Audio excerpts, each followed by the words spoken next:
Hello, everybody. Welcome back to Shadowrun Hong Kong.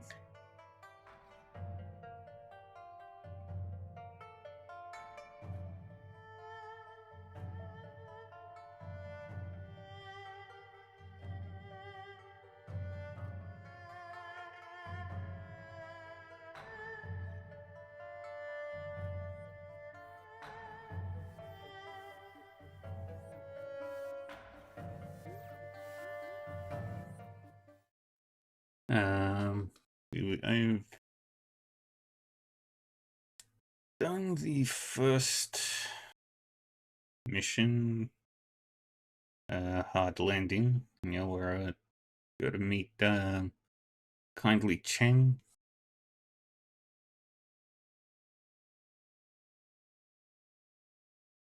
No, in Shadowrun, you can only run in the shadows without a permit.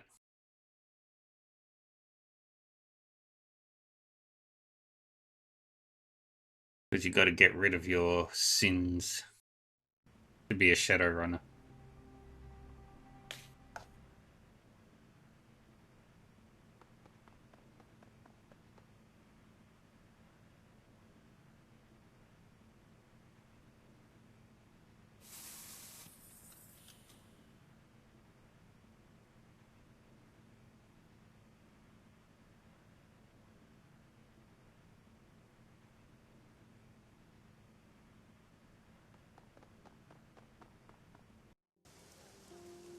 Anyway, a makeshift boat city latched onto the Kaitak riverfront like a parasite.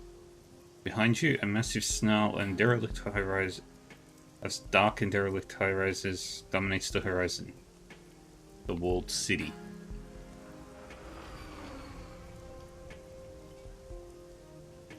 What's wrong, Sorrel?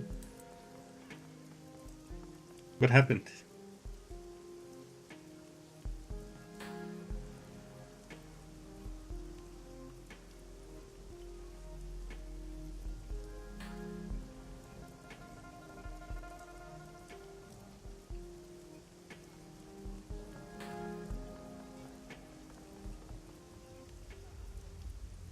Frederick Carfi.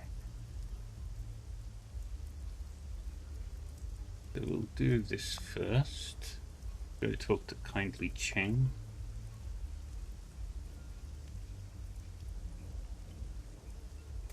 Bed frame delivered. Oh, what is the timing on that?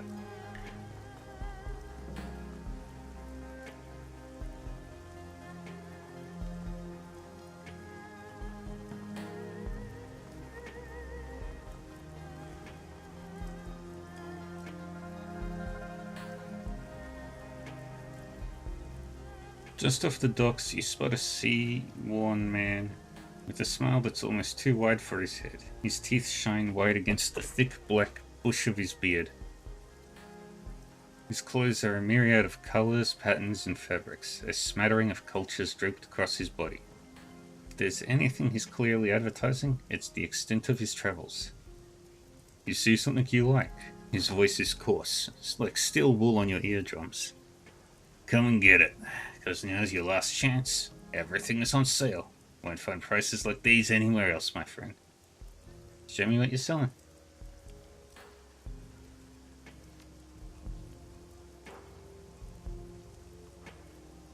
I do want one of those as well. Buy the medkits.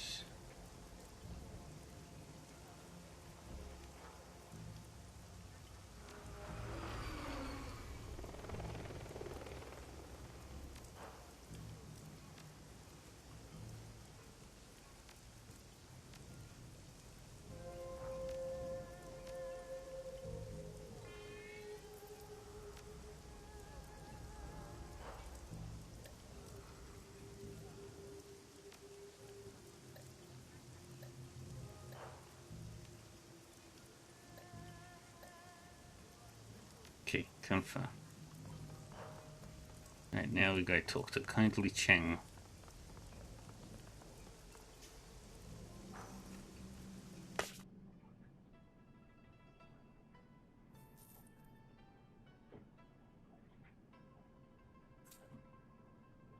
The swift wind's mahjong parlor. Filled with the stink of cigarette smoke, the incessant something of something.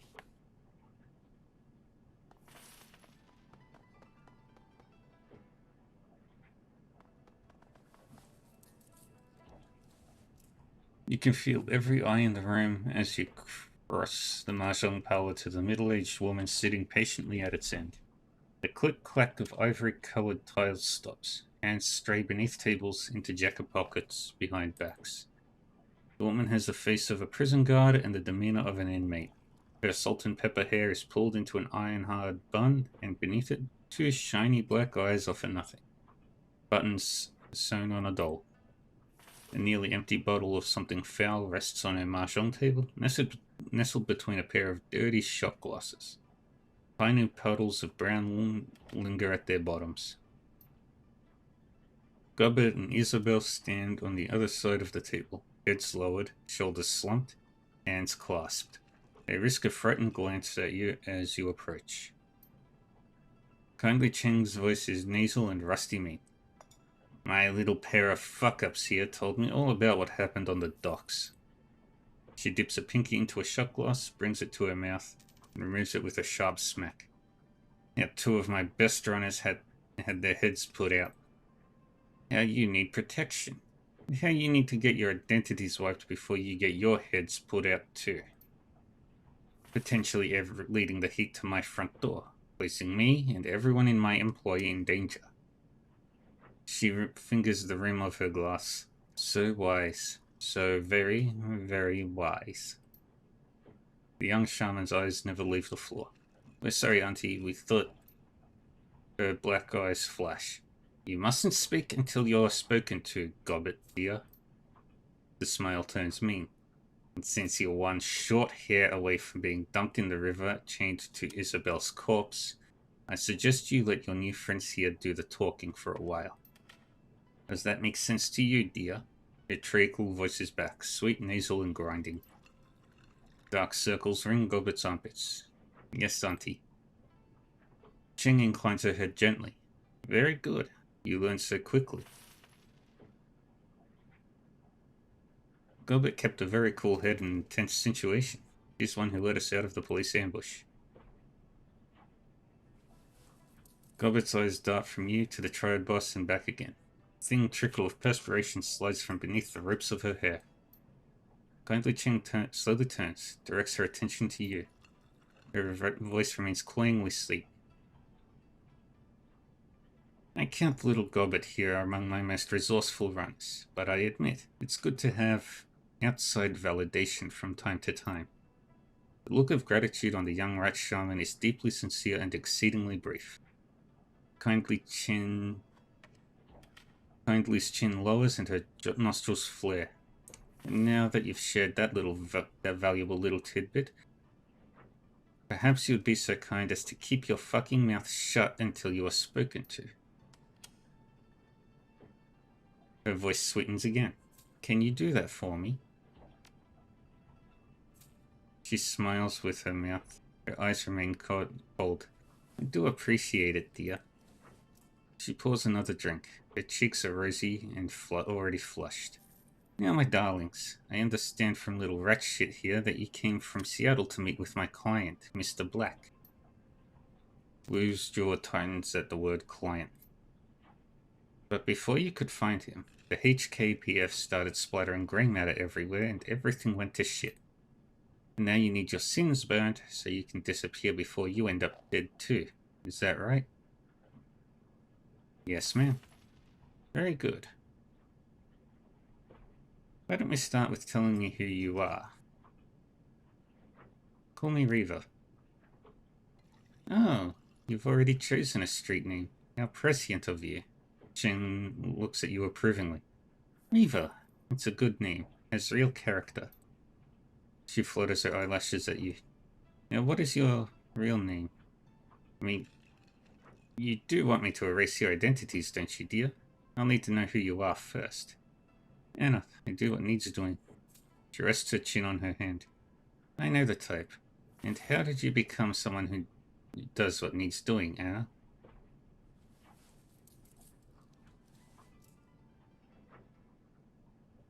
I picked it up, young. I've been in the cooler for a few. Wu's brow furrows and he shakes his head. Still can't believe it.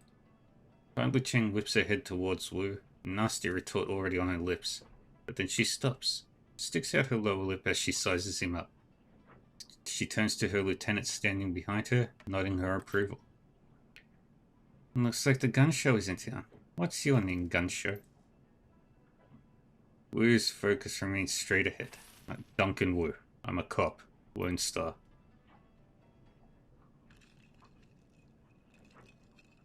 I heard here there were some fresh corpses found on the docks tonight. Smugglers, I believe. Didn't sound like the Hong Kong police when I heard about it. You're doing Duncan Wu? Wu's eyes remain fixed on a spot on the wall behind her. He smolders. I identified myself as Lone Star, but they wouldn't stand down. They had weapons. It was self-defense. She puckers her lips at him, her voice sing-song. I don't care, sweetie. They weren't my people.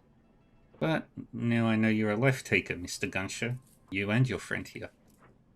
She begins arranging mahjong tiles on the table in front of her. But now I'm curious. Why were you meeting Raymond Black on the docks tonight? Raymond Black is our foster father. That makes her pause. Cheng lifts her bottle of swill and eyes the label, connecting the dots in her own head. Interesting. A look of disgust passes over her face. Sorry, kids, but he was looking like shit when I saw him. Eyes half open, dark circles around them, dragging his feet, the whole bit. She tisks in displeasure. Your foster daddy was in a bad place. Sounds like he wasn't sleeping. Could be, from what he said. Sounded like he was having nightmares. He would stop in the middle of a sentence and mutter something to himself. One time it was about the walls breathing or something. Another time it was about teeth. Thousands of teeth. I remember him drifting off near the end of our meeting. It looked like he was off somewhere else in his head. He said, I left prosperity in there. Then Nightjar put his hand on Mr. Black's shoulder, asked him why he wanted to go into the walled city so badly. That seemed to bring him back. When your old man opened his eyes, they were full of tears. Then he muttered something else I couldn't make out. She pours herself another shot, tosses her back, and rubs her belly. Your daddy got really irritating after a while. I can imagine. She grabs a long, slim cigar from a pack on the mahjong table, lights it. Alright, let's get to it. She exhales smoke and points two fingers at you and Wu. You two need your sins burned, and you need them burned fast. Hong Kong dragnets are bad news. When they roll out in force. Armored personnel carriers, heavy armor, heavy weapons, sorcerers, the whole thing. And they aren't coming to arrest you. She folds her arms across her chest. The thin cigar bobs in her mouth as she speaks. The good news is I can help you. With a wave of my hand, I can have your sins disappear.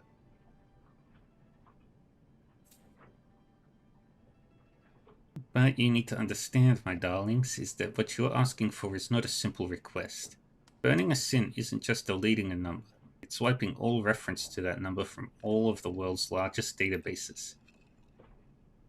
It's masking a mugshot in their facial recognition database so that the first camera you walk past doesn't bring them down on you like a ton of bricks. It's covering our fucking tracks so that the act of burning your sin doesn't lead them right to us. It requires contacts in numerous corporations and the UCAS government. Smoke rolls out of the Triad boss's nose. It requires someone like me. Therefore, I need to make a choice.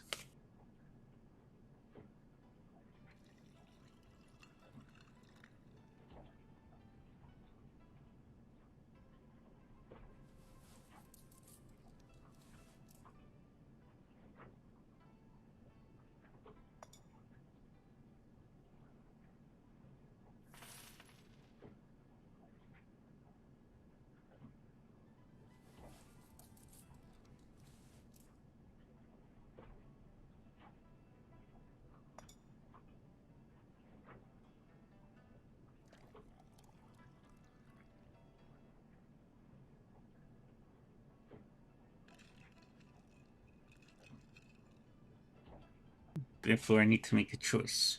She takes another drag on her cigar and gently places her palm flat on the table. Do I kill you and dispose of your bodies before the cops come looking for you, or do I help you burn your sins? If I were you, I'd be more interested in protecting my rap. 2 of your people were just clipped. If you don't do something about it, it's a show of weakness. Jen rests her chin on her hand again and smiles at you coldly. So clever. So clever. Her chin stays on her hand, but her eyes look past you, surveying the Yellow Lotus soldiers in the room. Yes, I have been placed in a delicate situation, haven't I? Regardless, that's the situation whether you're alive or you're sucking dirt. She stares at you for a long moment, chin still on hand, thinking. Taps her ash on the floor without taking her eyes off of you. A low, reluctant growl rumbles somewhere deep in her throat. You live. You're clever, and I like that. I'll put your sins to the torch. However, I'll need to call in several valuable favors within my network to help to do it. And those favors do not come cheap. Finally, Cheng stubs out her cigar. You will owe me.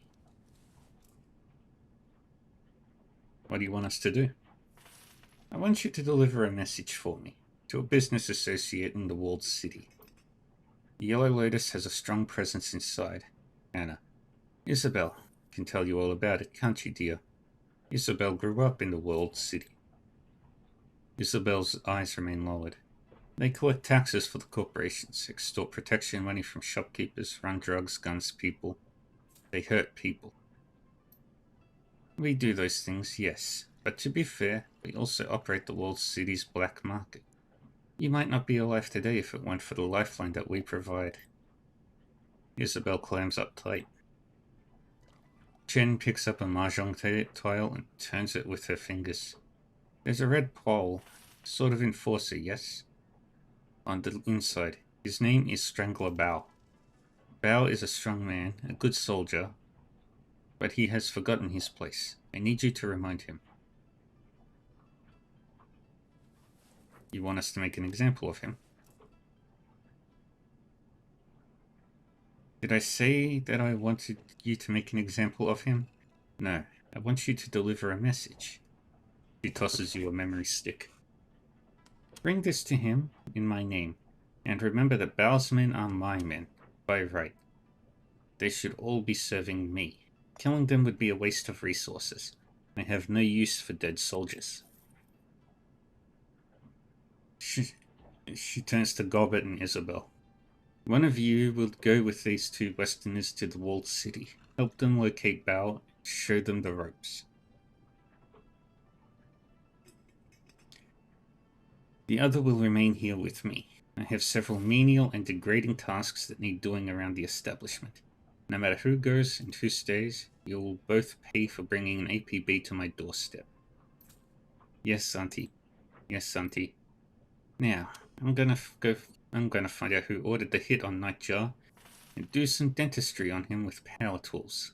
She closes her eyes and smiles with pleasure. That boy was my favorite. He sang to me sometimes. She opens her eyes again and sneers. That other one, I don't care about. Gutshot was an asshole. She turns away and waves you off with the back of her hand. That will be all, my darlings. Return to me when you are done. Thanks for the favor, Auntie. She responds without turning back. You can thank me after you've delivered my message to Bao. Then I'll do you the favor of erasing you.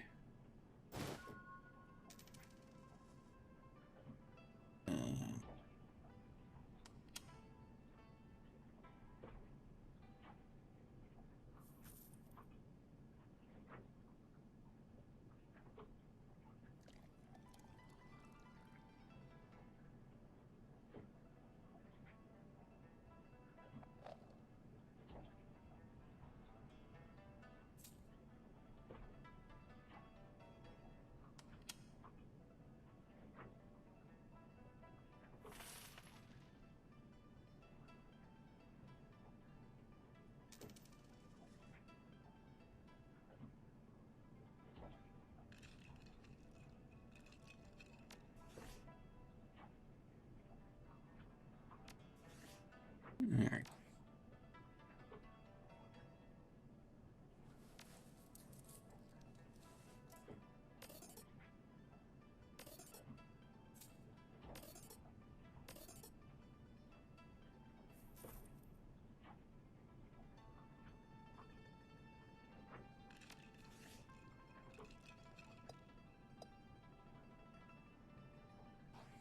Okay.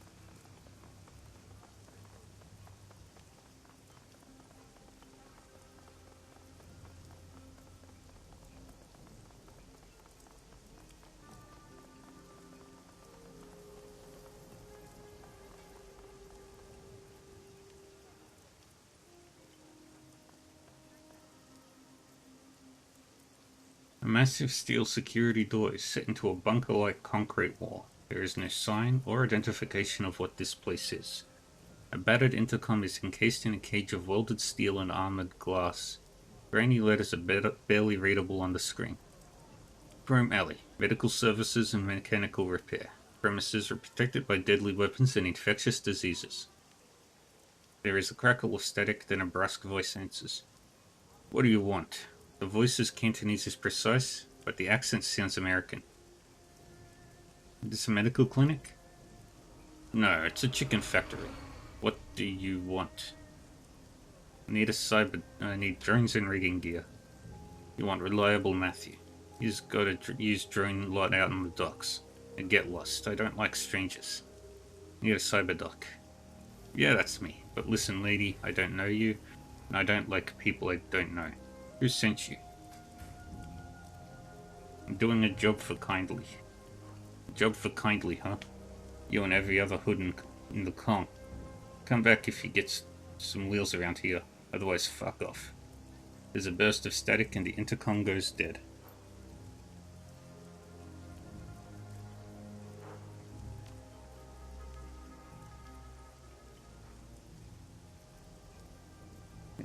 Yeah, friends of Isabel and Gobbet. Yeah, those two drag some real prizes out of the river. You get Nightjar to vouch for you. I'll consider you given the time of day. Got it? Nightjar is dead. There's a long silence on the intercom. Crying shame if that's true. And I saw that one coming. So you just washed up with Isabel and Gobbet, huh? You know what that tells me? That you're here today and you'll be gone tomorrow. I'll keep my distance. Forget it, I'm going. Right, we'll deal with that one later.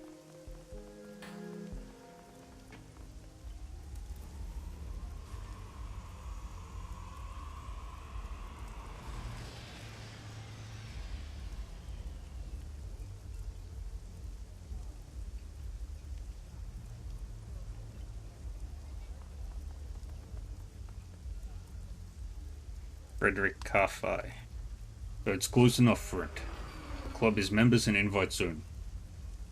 I suggest you just move along. Gotcha.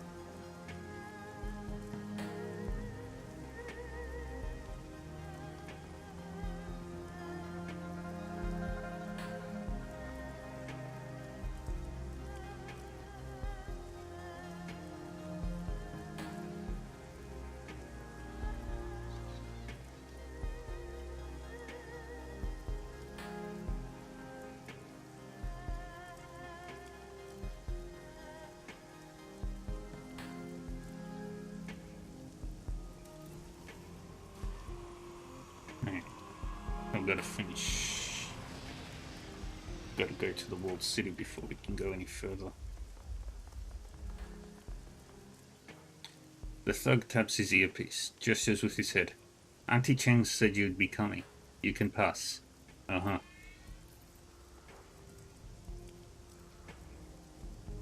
And be able to choose our team. And we're taking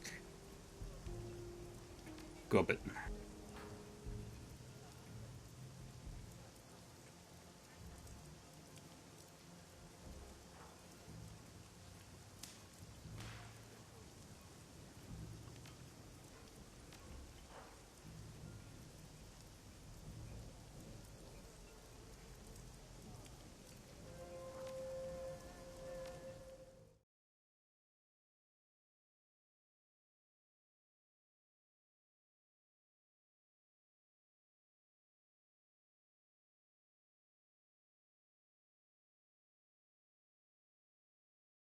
Kowloon Walled City, the most densely populated spot on Earth. Nearly 40,000 people crammed into 7 acres of chaos, poverty, disease, and vice.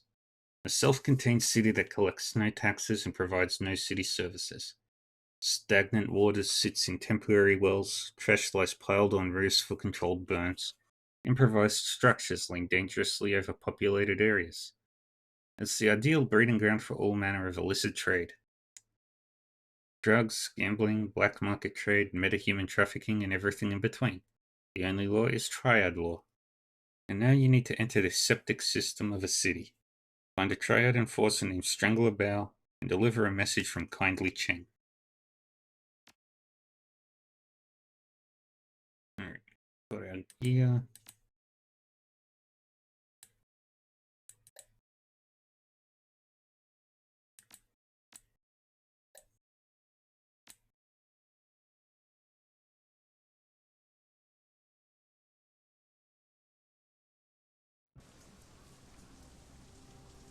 Foul, oily water rains down from above, mixes with the filth and offal and swill of the streets, turns it into a flowing slurry of unrecognizable sewage.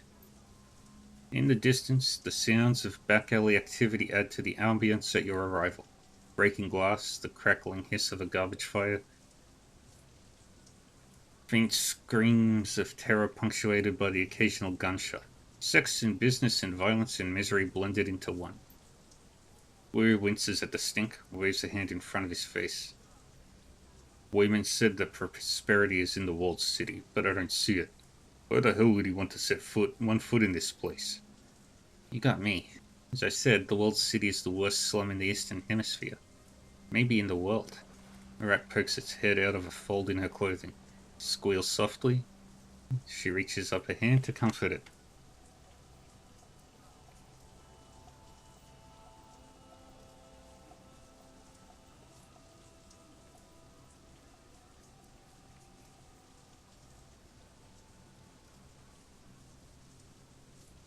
There's something wrong with this place. It isn't just a slum. It feels poisonous somehow. On an astral level. It churns my stomach even to come near it. Wu nods in agreement. Okay, you were right. This isn't the Barrens. It feels, I don't know, thicker. He goggles the place. Which way? The latest den. That's what Bao calls his little corner of hell. I don't know where it is offhand, but I have a way of finding things. There's a flurry of motion at her hip, and a second pair of beady eyes appears. Gobbet shifts her hand from one rat to the other, stroking each in turn. They probably aren't expecting anyone to come in force. We can kick in the door, drop the guards, hand over the message, and get the hell out. Kindly doesn't want them dead. She wants them to remember where their loyalties lie. It's tough to remember much of anything when you've got a bullet in your head. I mean, we could kill them if you really wanted to. Technically, Bao is the only one that has to live. But I'd rather keep Auntie Cheng happy than piss her off again.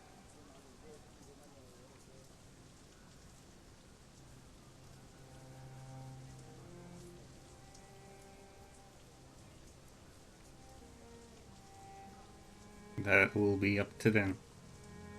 If they don't try and kill us, we don't dust them. Got it. Let's get this done.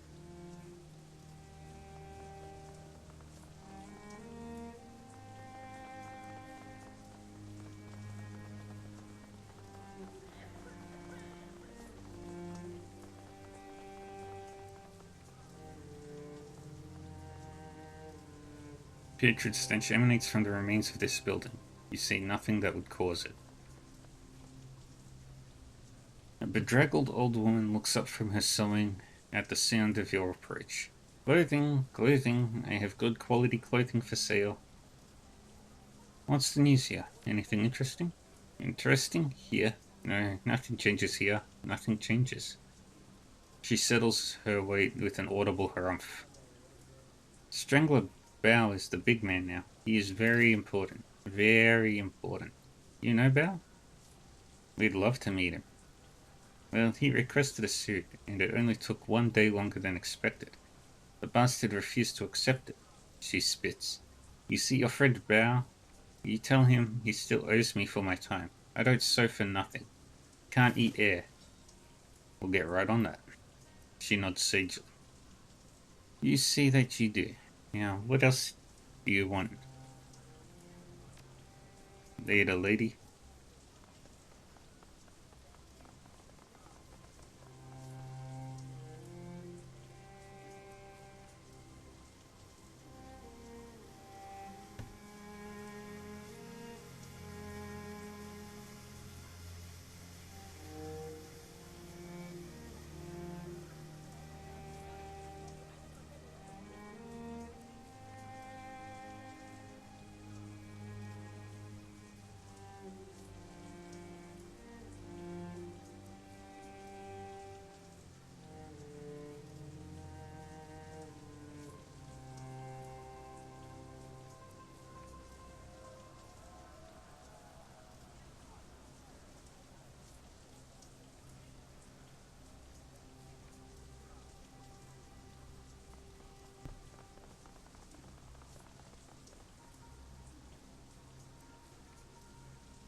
Help.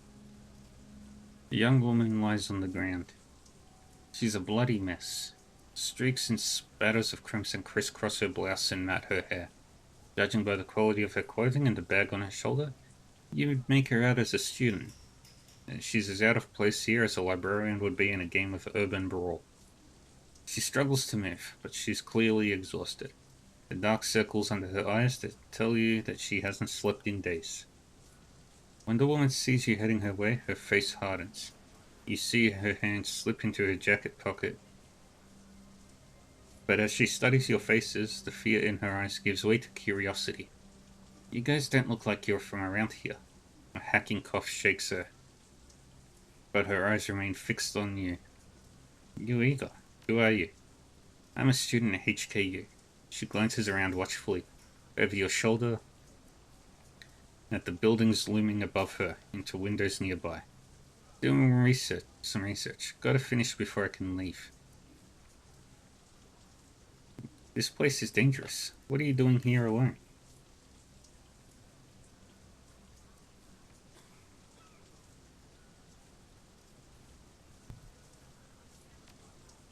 I wasn't alone. Not until a few days ago. Another long, wet cough. I'd be living with a family in one of those inner blocks for the last couple of months, working on my master's thesis. What happened to the family? Posture check? I can do that. Pained expression washes over her face. I'm not 100% sure. The mother, she worked in a dive bar as a hostess. The father was a handyman. They never really went anywhere, didn't have the money to. I woke up one day and the whole family was gone. Just gone. I squatted in their place a while, but then some people started coming around, eyeing the place. I figured I should get out, finish my research as fast as I could and head back to campus. Then I got sick. With grunts. What kind of research would you do in a place like this?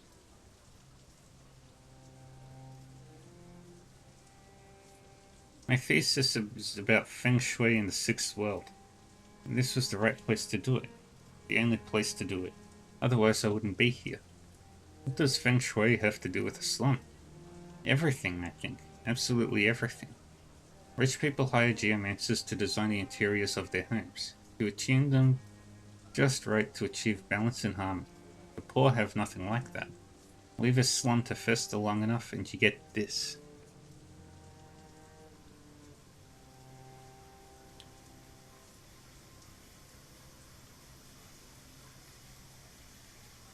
She glances at her surroundings, a look of profound disgust on her face. I think that the negative feng shui of places like this affects how the people live, affects the people who live here. That it changes them in a fundamental way, makes them less capable of breaking the cycle and getting out. That's what I'm trying to prove. Before the awakening, people thought of feng shui as a philosophical system. Now, in the sixth world, it's more than that. It's actually a form of magic. The whole thing revolves around qi, the invisible life energy that binds every person and thing together. It's very real here in Hong Kong. Nobody knows the reason why. Maybe it's only real because people believe that it is. The important thing is, it's a measurable, quantifiable phenomenon. There's an entire industry that's grown up around it. So how's the qi in this place? It's wrong. All wrong. The feng shui in the walled city is completely screwed. I mean, look at the place. She gestures at the squalor surrounding you. You can feel it, right?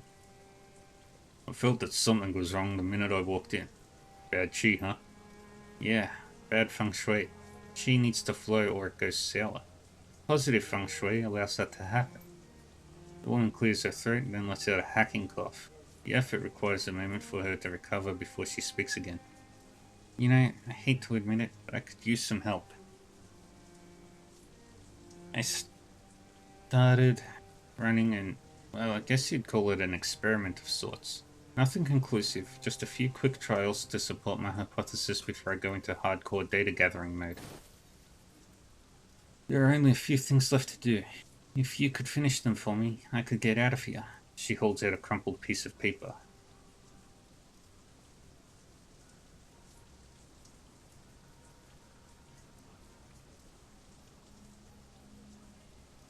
Please, follow the notes on this sheet. Duncan takes the paper from her outstretched hand and examines it, frowning. Just say what you need us to do. I need you to make adjustments to the area's feng shui. My notes will tell you how. The goal is to remove sources of friction and to record the results. My hypothesis is that even small adjustments can have measurable impact on qi flow. If I'm right, it should improve, and life here should get just a little bit better.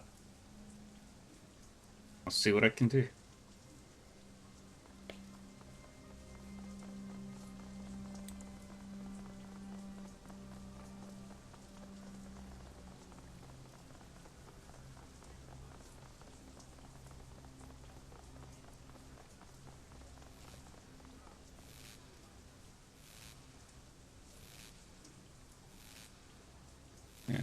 Wires are sparking dangerously just above the doorway. Let's patch the worn out wire coating. A quick patch job with some nearby waste rubber leaves the wires safe once more.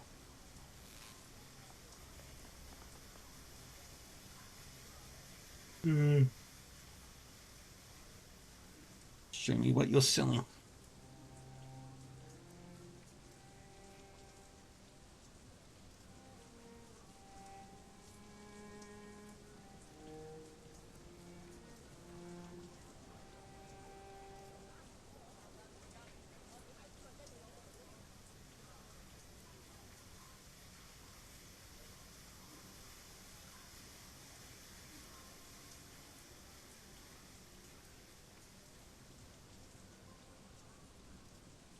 And you have those.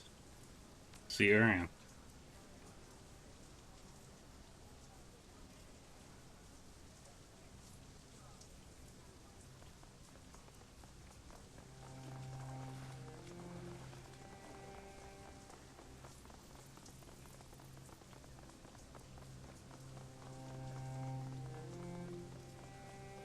Gilbert comes up short. She gestures down at a pile of filthy rags on the ground. A man's short and crusted with dried blood and grime. Hey, hold up. This cloth has a lot of negative energy coming off of it. I think there's a spirit bound to it.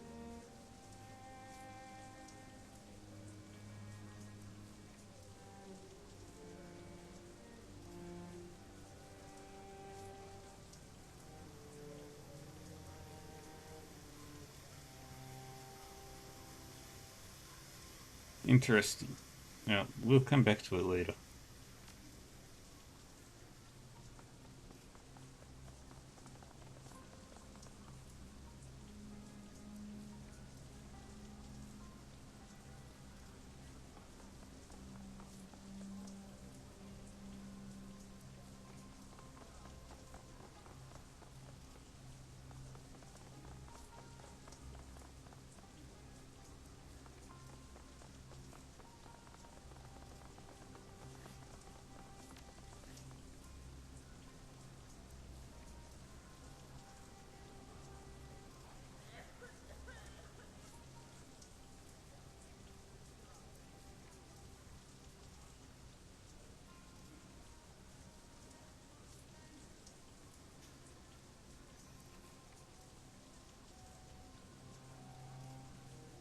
You come upon a heavily muscled triad soldier screaming at a bearded old man holding a bleeding nose. Hunk wags a cheap disposable credit stick in the old man's face. This? Bright plastic case would look cheerful if it weren't smeared with blood.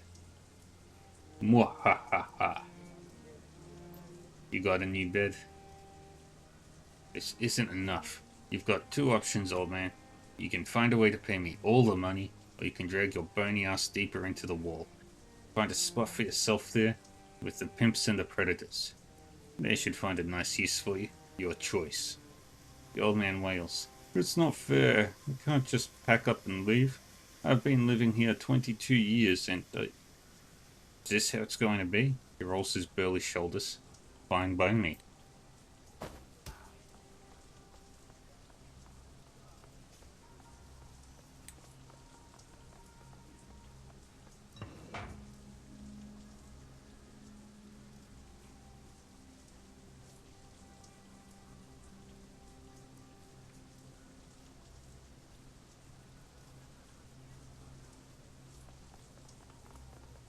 Take the bucket of sand.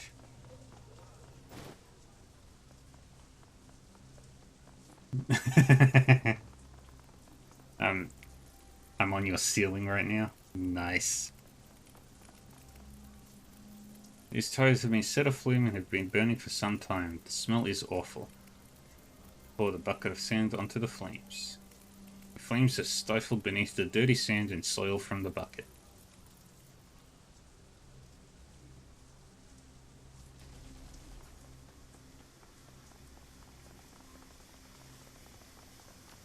What's my stats?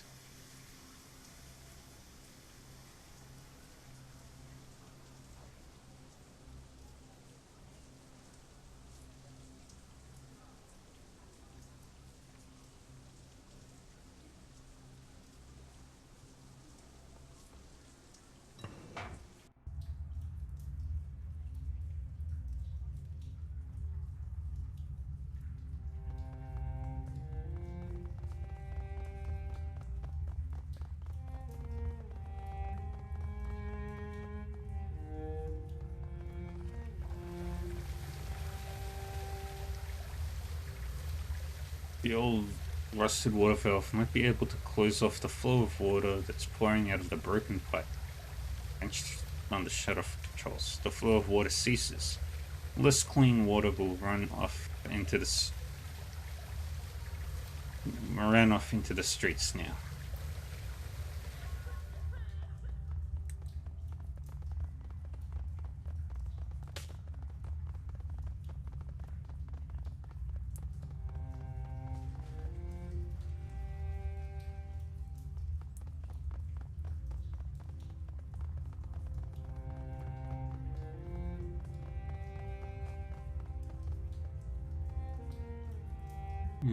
The door is secured by a lock with a badly dented keypad.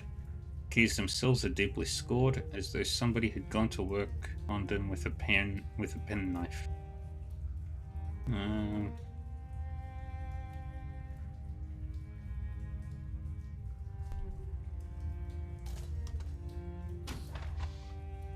What the fuck?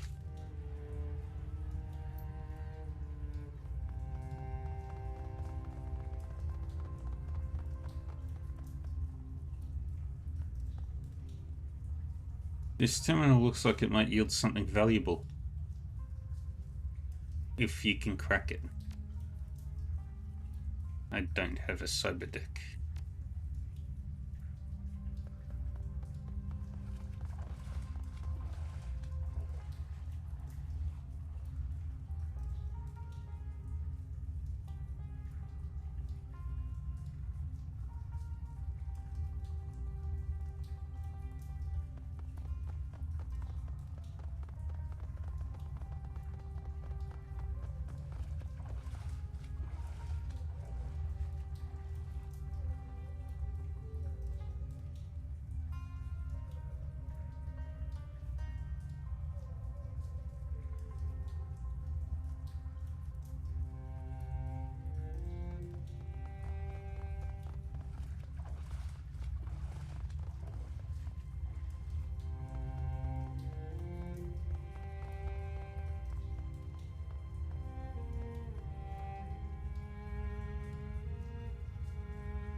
Let's...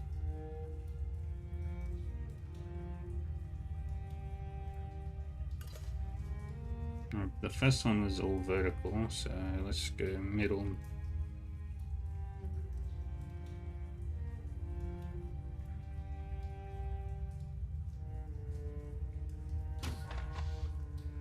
That's too color.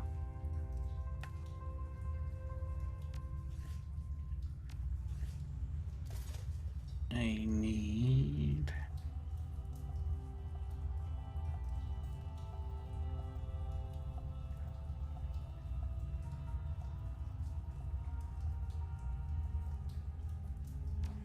two more color.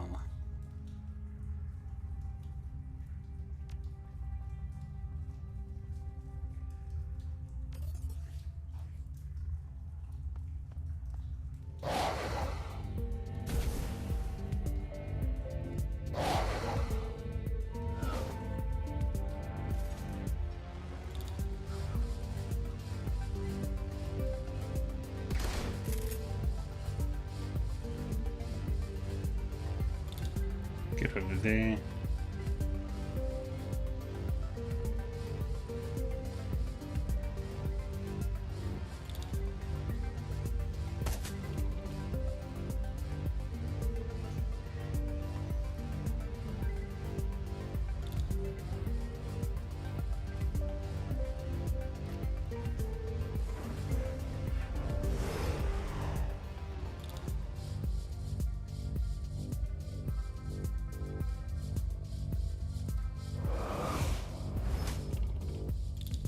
Do that.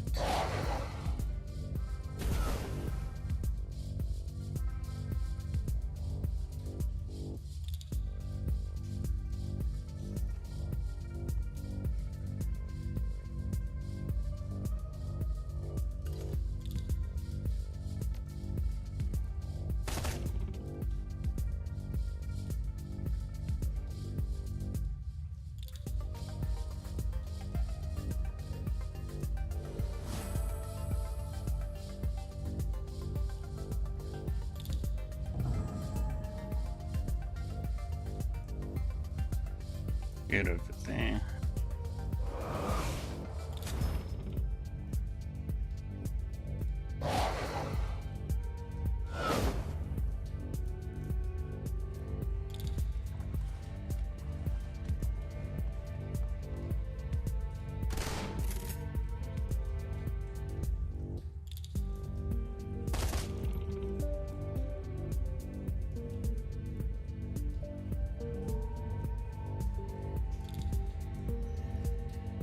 Get over there.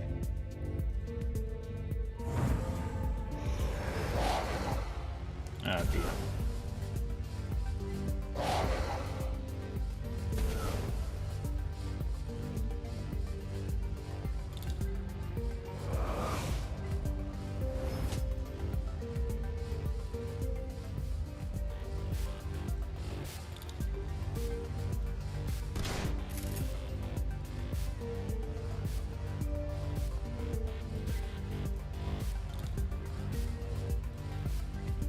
Get over there.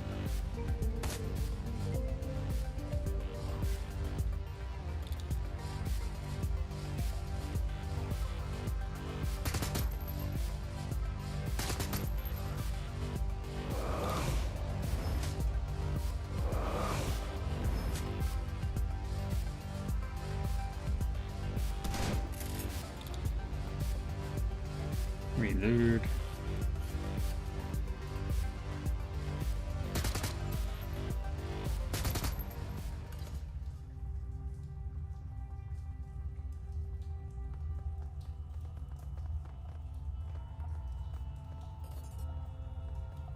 Picked up that money.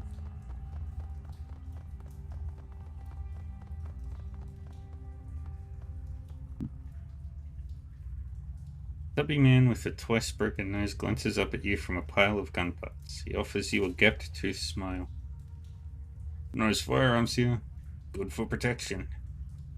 Got a husband or wife? Got kids? Keep them safe with one of these beauties. Quality is guaranteed. Your satisfaction is everything. You want to buy? Show me what you got. You don't sell what I actually need. I do want. Grenade launcher.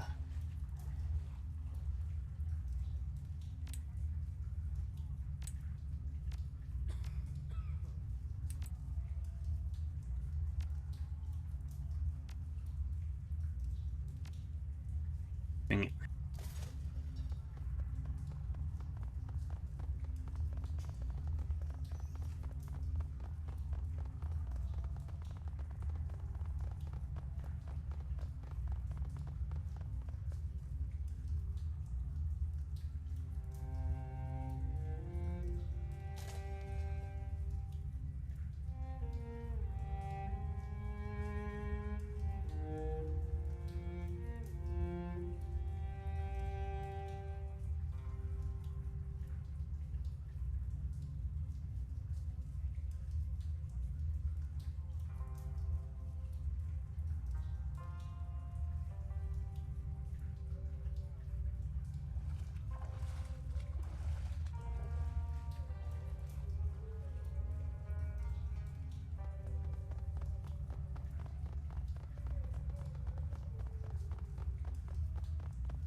No.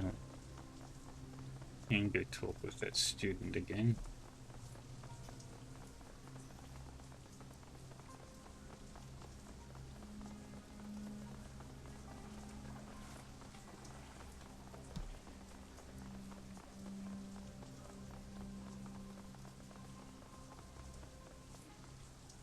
The young woman startles at your approach, fumbling something in her pocket. When she recognizes you, she relaxes. Is it done? Yeah, it's done. Thank you.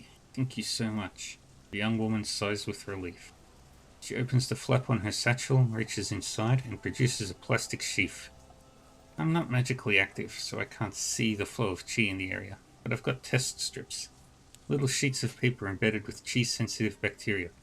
It's a close relative of FAB, but it doesn't see much use outside of Hong Kong. She pulls a strip out of the sheath and holds it to the air. In seconds, the ink turns black. She lets out a dejected sigh, her eyes shifting from the strip to her watch, to the strip again. She looks utterly defeated. Damn, I've been making adjustments for weeks now, trying to get the chi to circulate better. Nothing seems to work. If anything, this one went bad even faster than the control strips I took when I got here. Stretch. Any idea why? No, it should work. I followed the texts, done everything right. The chi here is rancid, that's obvious, but I swear, it's even worse than it should be. No wonder this place is so disgusting. I get what you mean. The student coughs and rests her head in her hands. That's it, I'm getting out of here. In a little while. Gotta tell my advisor about this. Thanks for the help. Hope you don't stay long. I sure as hell won't.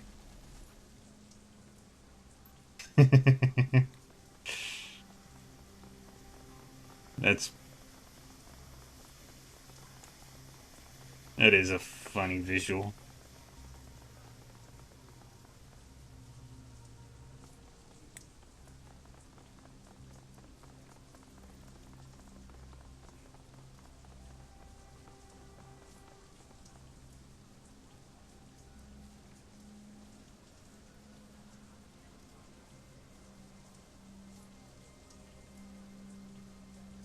well-muscled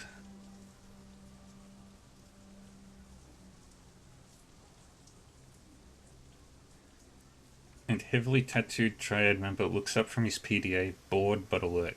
Behind him, other Yellow Lotus soldiers take notice and turn to leer at you. You're in the wrong neighborhood, tourist girl. You and all your little tourist friends.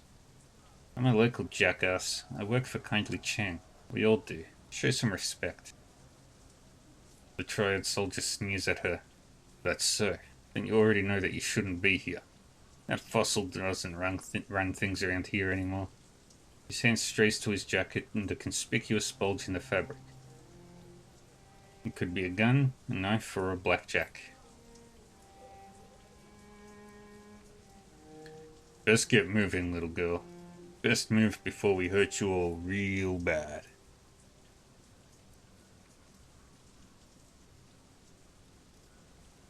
I'm not gonna tell you twice.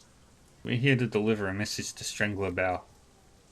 He pauses in mock consideration. No, I don't think so. We haven't been told to expect anyone. Look, this is a message directly from Kindly Cheng to Strangler Bao. They're both above your station. You want to stand in the way of that? I sure as hell wouldn't. Yellow Lotus soldier's mouth tightens.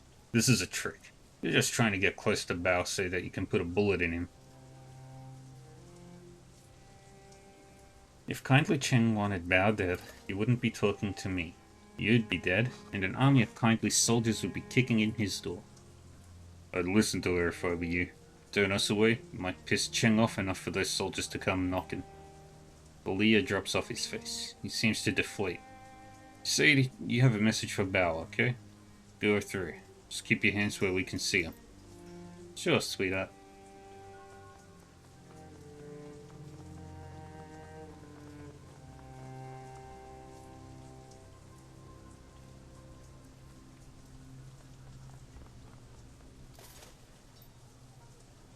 What can you tell me about this spirit? Well, it's a ghost. Either that or a spirit of man that thinks it's a ghost. It's hard to be sure. She stares at the cloth, frowning.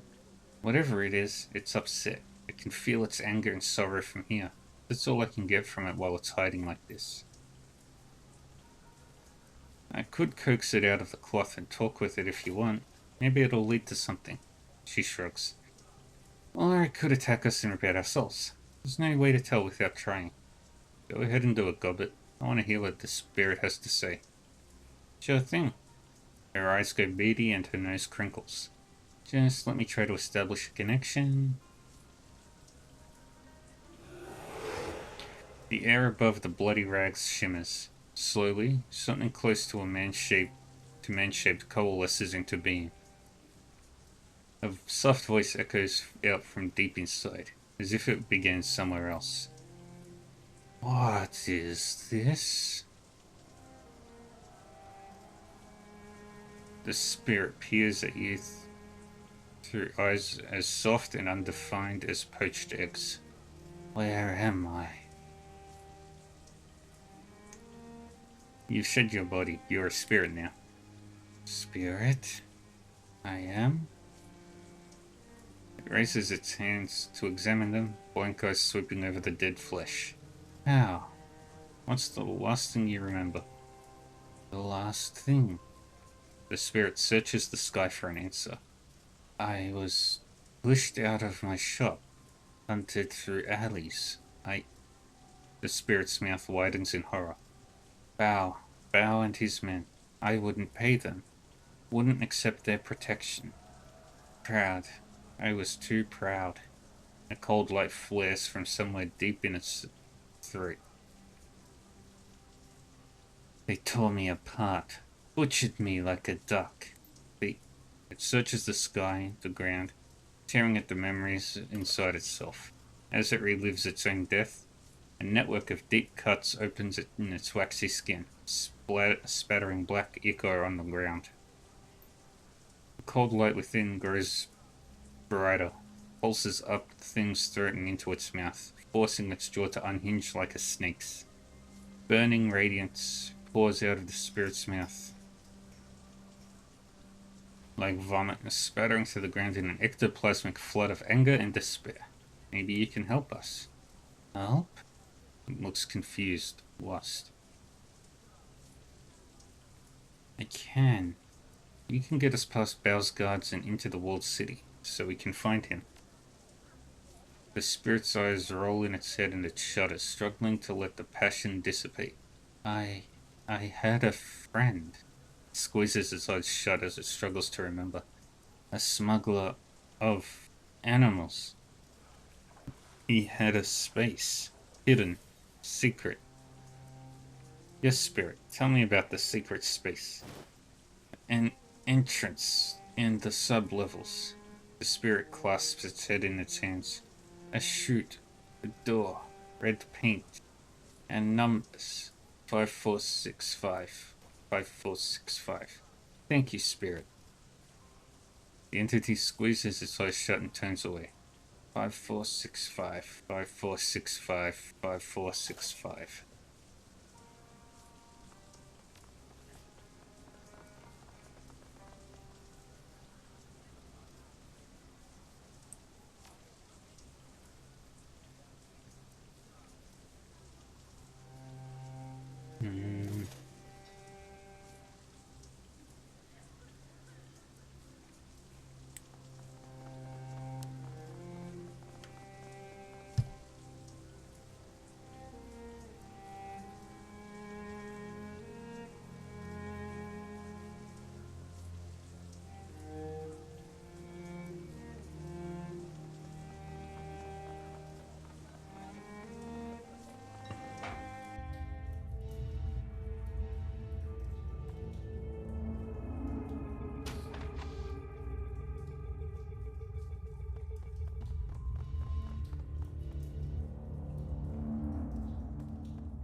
This SimSense machine has been left unlocked for restocking.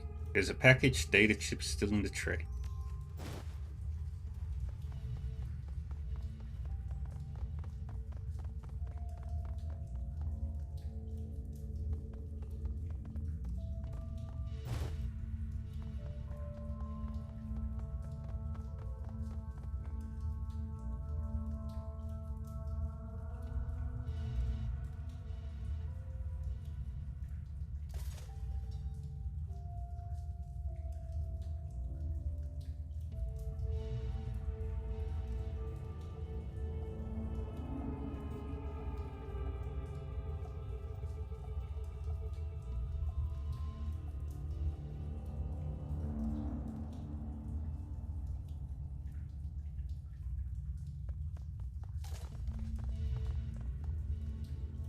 The door has been sealed with a factory fresh maglock. ISEC keypad has been set into the frame. Keypad awaits your input. What's the code?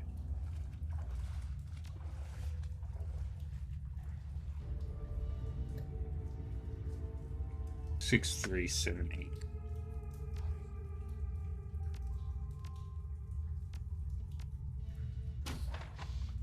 The door unlocks.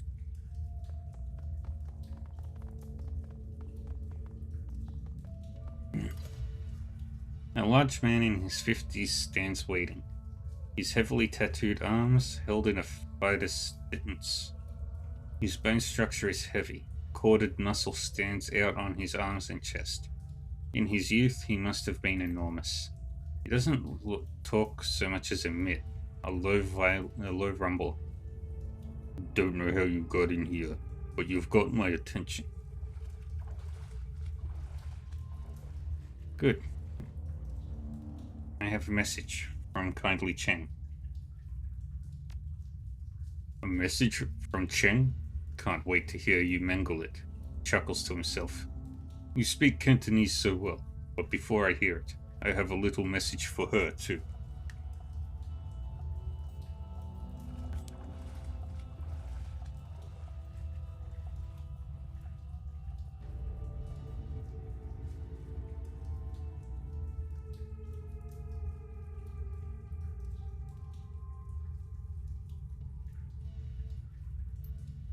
You tell Kindly Cheng that her operations are done in the walled city.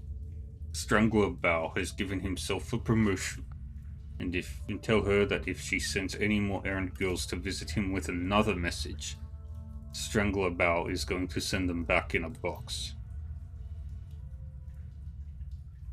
You think you can tell her that, errand girl?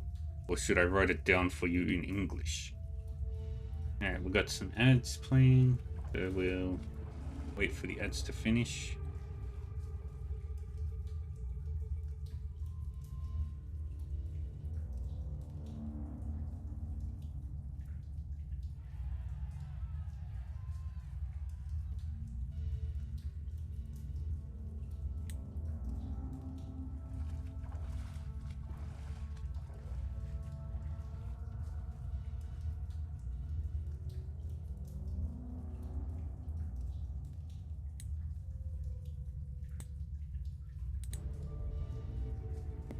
Bum.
Alrighty.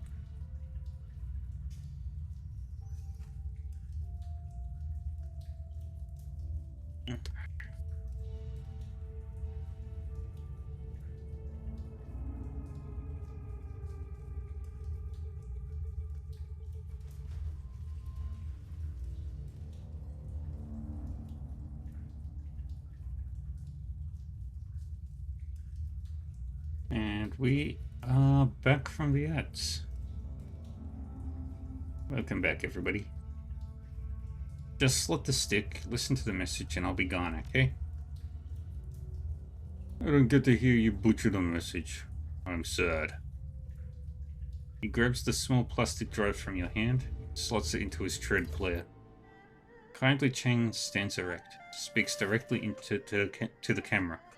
Mr. Bao, as everyone knows, you are a man of swift action. I respect that. And because of that respect, I'll get right to the point. I know where your money is coming from. I know that you have friends working for straw sandals like myself. They have been siphoning funds from their organizations. I know about the noodle shop that you laundered the money through. I have tasted their broth and found it wanting. The old woman becomes flinty hard. You have been stealing from the Yellow Lotus, glorifying yourself with revenue that we have earned, and I have files to prove it. Bao's eyes widen as files begin to flit across the screen. Receipts, bank reports, personal communications between himself and his men. Kindly Cheng continues speaking, smooth and casual. Now, in light of our recent conflict, you might be wondering why I am keeping this information to myself. Why I haven't exposed you so you could be dragged from your lotus den by the balls and slowly roasted on a rotisserie spit. In truth, I respect your ambition. You have a lot to learn about candor and loyalty, but I believe that you still have value. I am still willing to work with you. However, in order for that to happen, we need to come to an understanding about the nature of our partnership. Kindly Cheng steps forward, fills the screen. I own you, Bao. You and all of your men. You are my fucking playthings. Dolls to twist and pose as I see fit. I am in this position because I am far better at this than you, and it's time that you learned it. Accept what I am telling you, and we can get back to business. Prosper together.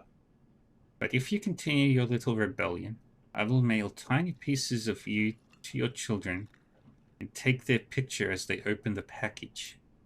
She produces one of her thin black cigars, lights it, holds the smoke a long time. You have 24 hours to return to the fold. If you aren't here licking my heels by then, the information will be released and you will become food for fish. Your choice, Bao. 24 hours. The message winks out. Strangler Bao turns away from the screen slowly. His skin is ashen. Get out. He pauses, casts his eyes to the floor. And tell Mrs. Chen to expect me at the Swift Winds tomorrow. He stands up straight. Tomorrow morning. I will. Thank you for your time. Go. Just go. Well, that worked.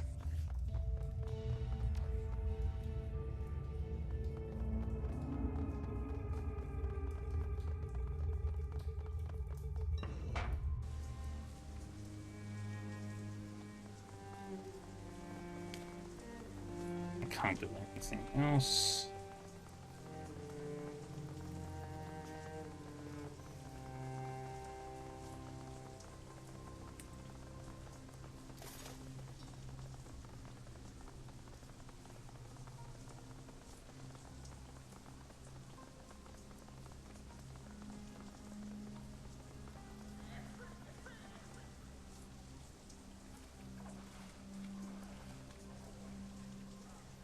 Wu holds up his hand for everyone to stop.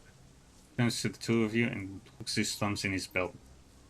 Well, that was a thing.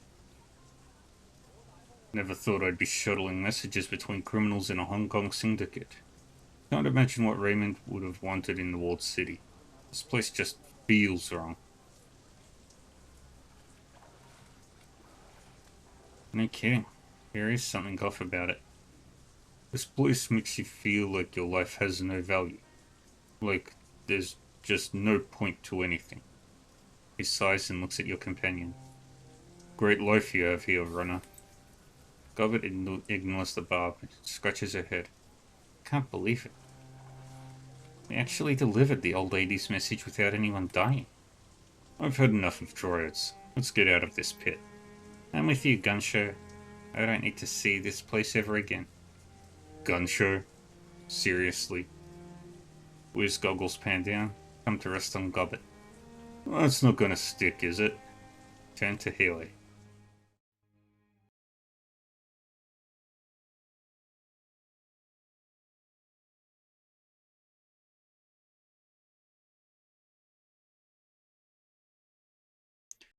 It's hard to shake off the walled city. Its gravity clings to you as if wretchedness itself had grown tentacles.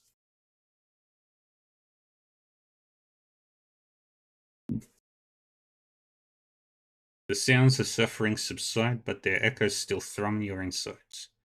Gobbett walks slowly, head down and both hands on her stomach, whispering a conversation to someone or something that only she can see. Her rats are silent and remain hidden in her clothing. Wu pauses a moment, breathes a sigh of relief when you finally reach the streets. But returning to Hawaii isn't like coming home. Suspicious looks and closed mouths accent smiling faces that billboard a universal message. You don't belong here. Time to report back to Kindly Cheng and inform her that the message has been delivered. Get this business over with. Get your sin burned. Get on to the next step, whatever that is. You leave the city of darkness behind. Head to the mahjong parlor. and a date with a crime lord.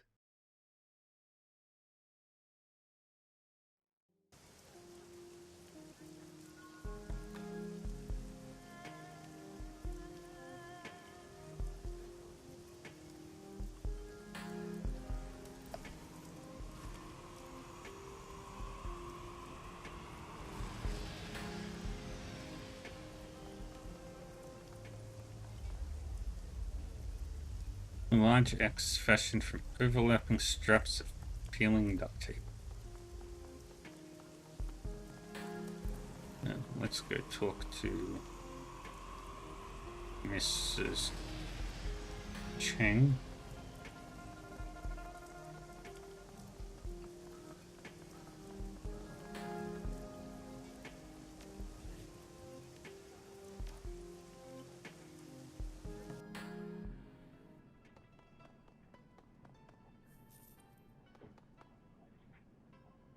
Angry Cheng watches you closely as you walk across the mahjong parlor.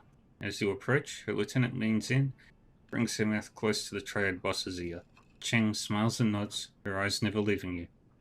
There's a twinkle in the straw sandal's eye. I've heard from Bao. He got my message very clearly. And I understand that there were no casualties created during your little delivery run. I am pleased and surprised.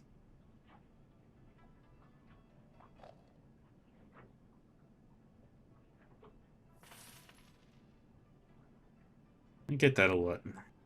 Whenever I grin. Do you? Perhaps your bravado was warranted. We'll see. My message was delivered to Strangler Bao is back in the fold, earning for me. As far as I'm concerned, our transaction is complete. While you were gone, I set the wheels in motion to wipe your identities. She pulls out her PDA, stabs a button with a lacquered fingernail. The order has been sent. Congratulations. You are now sinless. Shadow people. Wu exhales heavily. His eyes remain focused straight ahead, but his shoulders sag.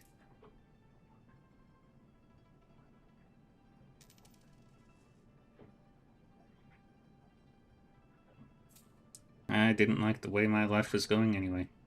Wu pulls himself to his full height. Yeah, well, I had something going in Seattle, Anna. I had my license. I was going freelance. Found a store in Bellevue where Carter and I were going to set up shop. Now it's all blown to hell. He clenches a fist. Someone's gonna pay for that. Pay for Carter.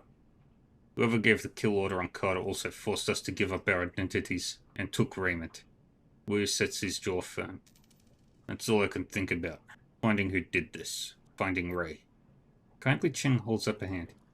While I was working to get your sins burned, I also had my network look into Raymond Black's disappearance. I've been thinking about what you told me earlier, and I agree. She eyes the room carefully and leans in. I can't just let this lie. Someone killed my runners. It would be a sign of weakness to the Yellow Lotus, and the others if I do nothing. She rests her PDA on the mahjong table facing you. The triad boss's tongue slips from her mouth as she looks over the top, hunting for the right button on its upside-down interface. She finds it and looks up at you again. I have news to share with you, my darlings, the kind you won't like. Raymond Black is dead. She taps the button and a recorded newscast appears on the screen. Raymond's photograph appears on the screen behind a reporter standing on the docks in Victoria Harbour. It's a picture you've seen before. A professional portrait taken for a press release about a youth center he was operating in the Redmond Barrens. Under Raymond's photo are the words, Seattle man killed. Another shooting involving the police department. Seattle community organizer and industrial engineer was apparently shot and killed while resisting arrest at Victoria Harbour last night. HKPF police report that the UCAS man, Raymond Black, was behaving erratically and would not respond to police orders to surrender. No additional information regarding Black or why he was traveling to Hong Kong are available. Police have stated that due to this shooting's proximity to last night's shootout with the White Star, the investigation must remain confidential and no other details are being revealed at this time. Kindly Cheng taps the button again and the video closes. Wu puts his hands to his face. This just keeps getting worse. You were right, Auntie. That was news I did not like. Raymond's dead. Wu puts his hand over his mouth, trying to process the information. He sways and, for a moment, looks as if he's going to pass out. Isabel reaches out to touch Wu, but thinks better of it and pulls back her hand. Sorry for your loss. I never had a father, so I don't know what it's like to lose one, but sorry. Raymond dies the same night we were ambushed? That's no coincidence. No fucking way. Kindly taps the video closed. She hunts around the keypad and selects another button. I'm afraid that's not all, my darlings. This is security footage from Victoria Harbour from last night. You'll find it contains a contradiction. The PDA grows silent. It shows silent, grainy footage of Raymond sitting in a tea shop flanked by 2 guards. He's looking down at something in his hand, completely distracted. The footage continues and the camera displays several black-clad figures entering its field of view from different angles, guns ready. A tall, sharply dressed man in a suit walks briskly towards Raymond, flanked by 2 more. Raymond stands to face him and the camera gets a clear view of the suit's face. White plastic. His guards turn to draw weapons and muzzle flashes erupt from all sides. One of Raymond's guards goes down and his submachine gun fires wildly, hitting the camera. Weir puts his hands on the table and leans in. Those weren't cops, and Raymond wasn't resisting arrest. What's with that guy's face? Gobbet reaches up to stroke the rat perched on her shoulder. Is that a mask? Doesn't look like a mask. Looks like some sort of semi-rigid plastic implant. Real craftsmanship. She pushes out her lower lip in appreciation. Quite the fashion accessory. It's also the kind of fashion accessory that stands out in a crowd. If this guy's either a fool or an arrogant son of a bitch. He sets his jaw firm. Either way, I'm gonna find him. Kindly Cheng watches Wu intently. I believe you. Wu stands back and turns to you. What now? We find out who this plastic-faced man is. Then we get some answers. With what resources? Cheng's eyes sparkle. I am afraid there are some facts that you are going to have to face. She puts on a grave face. You are alone in this country. No network, no money, no identity. I can protect you from the police, but how would you go about discovering what happened to Raymond without me? How would you survive? This is a topic that requires serious consideration.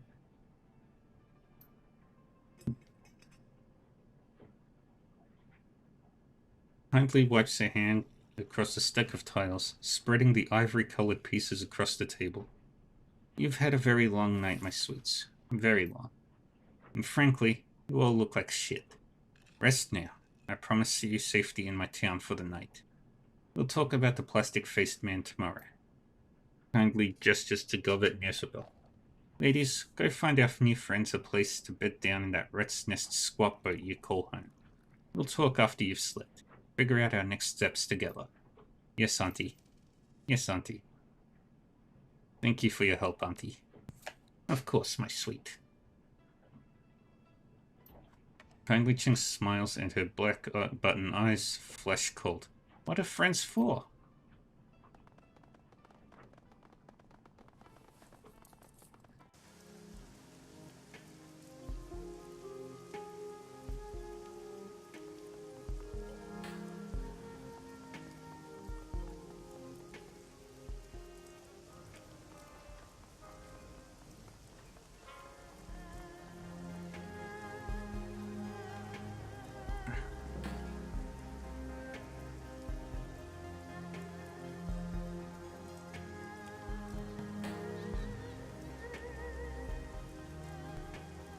Hey, let's go talk to all the people.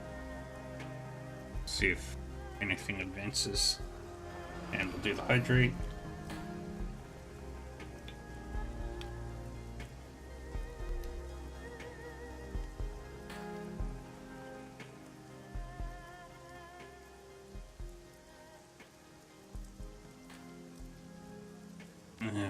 Alright.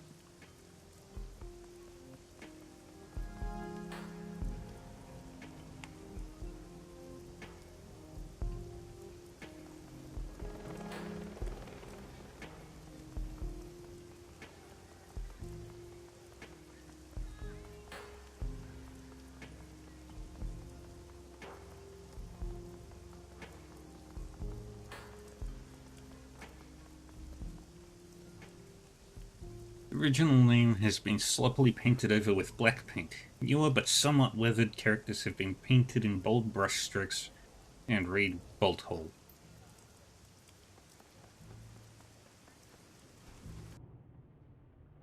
You two can bunk here for a while. She nods with her nose towards a hatch. You've each got a head to take care of your necessaries. Try to knock before you enter someone else's, okay? Seriously. I know the drill. He turns to you. Stinks of fish, just like that place we squatted at on Leary Avenue back when we were kids. Gone with that Aztlan family and their dog. They were good people. Yeah, till the 162s decided they wanted the place. He wipes his nose with a gloved hand. They were good people. Sorry that had to happen to them. He stretches and his spine pops like a handful of firecrackers. I've been off for something like 36 hours straight. He drops his arms, and this has been one shit stain of a day. Time to end it. The orc turns to you, raises an eyebrow. Anything you need before I leave you to it? Is there a place for my stuff? Yeah, check in the locker over there. And stash your stuff in it. No one will touch your things in here, and it's a lot bigger than it looks. I'm gonna grab... How'd you get your hands on this place? How do people like us get our hands on anything? We found it. Found it empty? He sweeps his eyes across the cabin. The doubt is plain on his face. Someone abandoned a prime piece of real estate like this. She shrugs. Close enough. It was full of BTL junkies when we came across it. They were completely wigged out on some multiplayer cyber game. I'm not sure they ever chipped out of it. They were completely emaciated, stewing in piles of their own shit. Their eyes had sunk into their skulls. Pretty gruesome stuff. They racked up a killer score though. True, they had the moves. Should have hung an IV while they were playing, though. Turns out nutrition is important. So what happened? Did they die? She shrugs. Nightjar ran him out. Not sure what happened to him after that. Anyway, it's ours now. Auntie Cheng says so. All but the engine room, you mean? Right. Everything but that. Auntie rented it out from under us. That must have pissed you off. She shrugs. Whatever, we weren't using it. As long as our downstairs neighbor keeps to himself, he can have the low level, especially if it keeps Auntie Cheng happy. Is it just you and Isabel living here?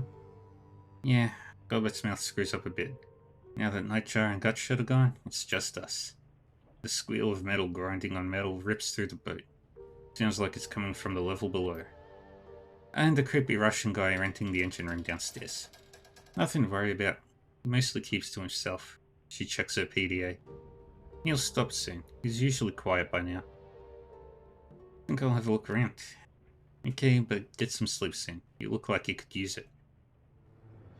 We'll go see Kindly in the morning.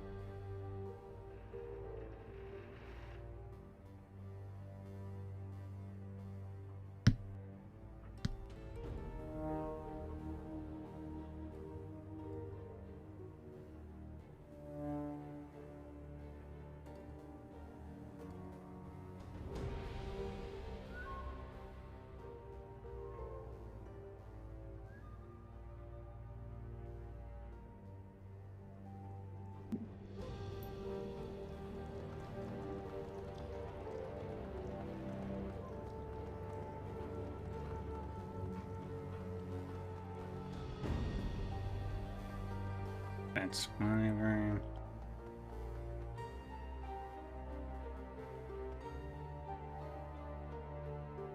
That's Duncan.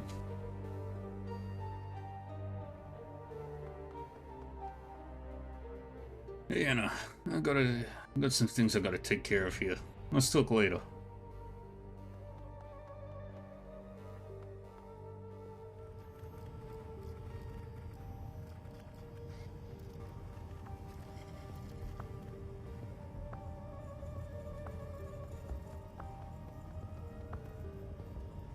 Come back later, Eva. I'm busy.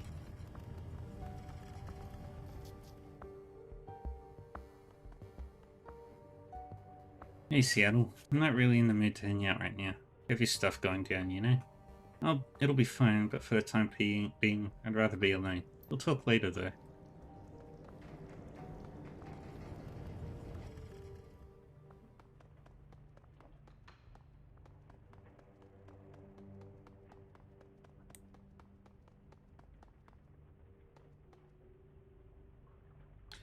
The cot in your cabin is neatly made, with crisp-looking sheets and an insulated plastic blanket. A fine layer of dust coats its surface. It's been a long time since anybody slept here. You climb into the cot and worm your way under the sheets. They've been starched stiff as boards, but you've slept beneath worse. Lice and bedbugs that plagued your old prison cell are mercifully absent here, and the salt air is fresher than the rancid stink of the Redmond Barrens. The moment your head hits the pillow, exhaustion sets in.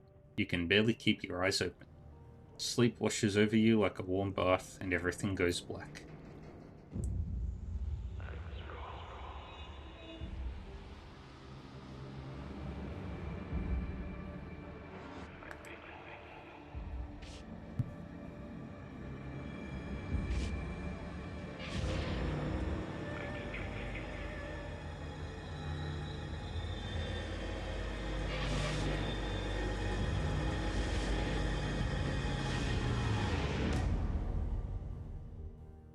Creepy. The dream is suffocating. The shifting tunnel of glass and steel, the towering silhouette of dark majesty, the shadowy doorway, and the teeth. They snap at your heels as you claw your way back to consciousness. You open your eyes to Duncan looming over you. He shakes your shoulder roughly. Anna, come on, Anna. Wake up. We gotta talk to Kindly. The others have already left. Was I drooling? It lets go of your shoulder and smacks. You were sucking your thumb pretty hard. I miss my blanket. He looks around the room. Yeah, I miss a lot of things. Then he cocks a thumb at a hatch. We gotta go. I've been trying to wake you for a while now. You are thrashing around in your sleep. Glad you did. I was having one hell of a nightmare. He reaches up and rubs the back of his neck. Yeah, I didn't sleep well either. Had a bad dream last night too. What about?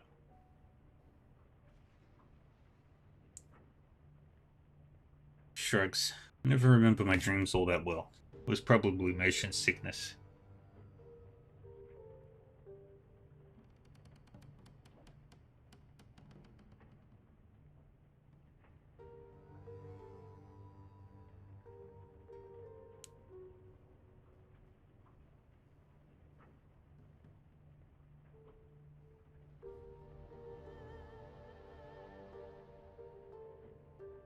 I woke up a little while ago and hit the head. Then I came back and woke you. You doing okay? I'll survive. His fingers hit a knot. He winces. But man, nothing's gone right since we stepped foot in this country. I'll tell you something though. This is after a full night's sleep. I don't believe Ray's dead. What makes you say that? Think about it. That statement from the cops on the newscast could be fake.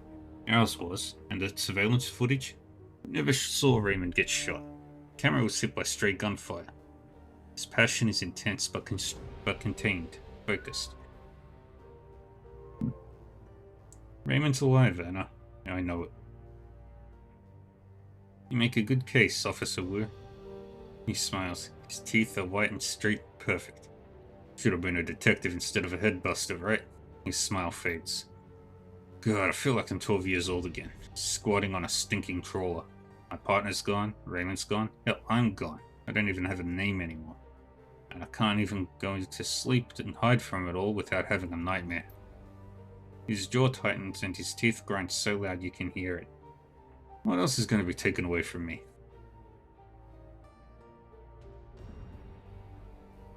Still have that piercing you got in Tacoma? I had to drop that. Hygiene issues. Wu struggles to smile. He fails. What the hell did we fall into here, Anna? I mean, what's coming next? I don't know, but whatever it is, we'll deal. He drops his hands to his hips and takes a couple of deep breaths. That's right. That's right. It's like Ray always said.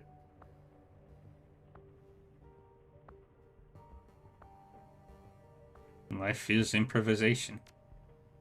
Yeah. He chuckles, finally. Raymond liked to talk in bumper stickers. Word drifts off for a moment, curl of a smile surrounding the tusks. Then his head dips a bit, and the smile fades. He draws a ragged breath. Whatever. He checks his watch. Gobbett and Isabel left a while ago. We should get going too. See what the Triad lady has to say.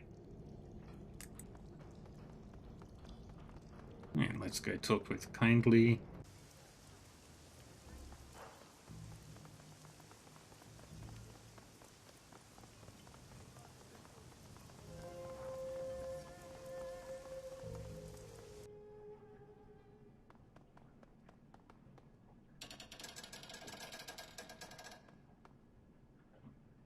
Kindly's place reeks of stale cigar smoke and fresh urine. The clicking mahjong tiles is strangely absent. In its place is a low murmur of laughter and an air of eager anticipation. All eyes are focused on the groaning figure kneeling, bloody and bound at the feet of Kindly Cheng. She beckons to him with her finger and he struggles towards her, the loud rustling of the plastic tarp crackling under his knees as he moves. His pants are wet with fear. An acetylene torch lies on the table at Cheng's right hand. Kindly Cheng ignores the scene. She behaves as if all is right in the world.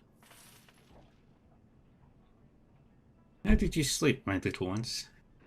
Not too well, Auntie Cheng. Had a bad dream. Register a brief hesitation before she responds. Poor darling. Perhaps it's the food here. I understand it can be a bit too spicy for outsiders. Still, a bad dream is a better way to spend the night than getting a bullet in the ear while you sleep. She flicks a mahjong tile at the kneeling man's head. Wouldn't you agree, shitbird? She indicates the kneeling man with an incline of her nose. Shitbird here is a plainclothes cop. He snuck into the area last night while you were sleeping, hoping to find you and kill you before his competition got to you first. My men found him outside the trawler you were sleeping on. They saw to it that your rest was undisturbed, and that your location remained a mystery. She nods her head back towards the pillar of meat standing behind her. You can thank Mr. Bao for that.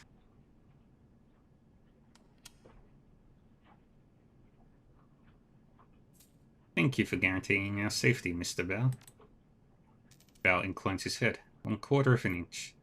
She addresses the bloody man on his knees. Now, shitbird, tell my friends here what you told me. I didn't know anything, I swear. Just got the orders in last night. He pushes his head towards you and Wu from the floor, struggling to keep his balance. Somebody high up wants these two dead. The whole department is on it. I don't know anything else. Someone from high up. The woman lifts her foot, taps his chin with the toe of her shoe. How high? The cop looks up at her, looks around at the room filled with Triad soldiers. One of them opens his coat and shows the cops something inside, closes it slowly and winks. The cop drops his head to his chest. All the way up. It's someone on the council. Someone on the executive council wants these two dead. Cheng spits on him with a sneer. Fuck your ancestors to the 18th generation. Give me the truth. Cop wears the spittle. He never lifts his head. It's the truth, madam. I swear it. Whoever it was labeled them as terrorists. We're to terminate with extreme prejudice. Kindly Cheng shuffles closer to the kneeling cop, reaches down and strokes his head with her hand. Then she slowly digs her fingers into his scalp. She pulls back hard until his chin points high. The Triad boss leans close and searches his eyes with her own. That's all he's got. She lets go of his head and smooths his buzzed-cut hair with her hand. For whatever reason, last night someone in the Executive Council of the Free Enterprise Zone ordered the Hong Kong police force to kill 2 nobodies from Seattle. I find that fascinating, don't you? Yes, but why the need to label us international terrorists? She strokes the policeman's cheek with the back of her hand. Her rusty voice becomes sweet as she explains the ways of the world. Propriety, my darling. When the government has someone gunned down, They prefer to make it appear justified. The people feel safer when their murders feel like a part of civilization.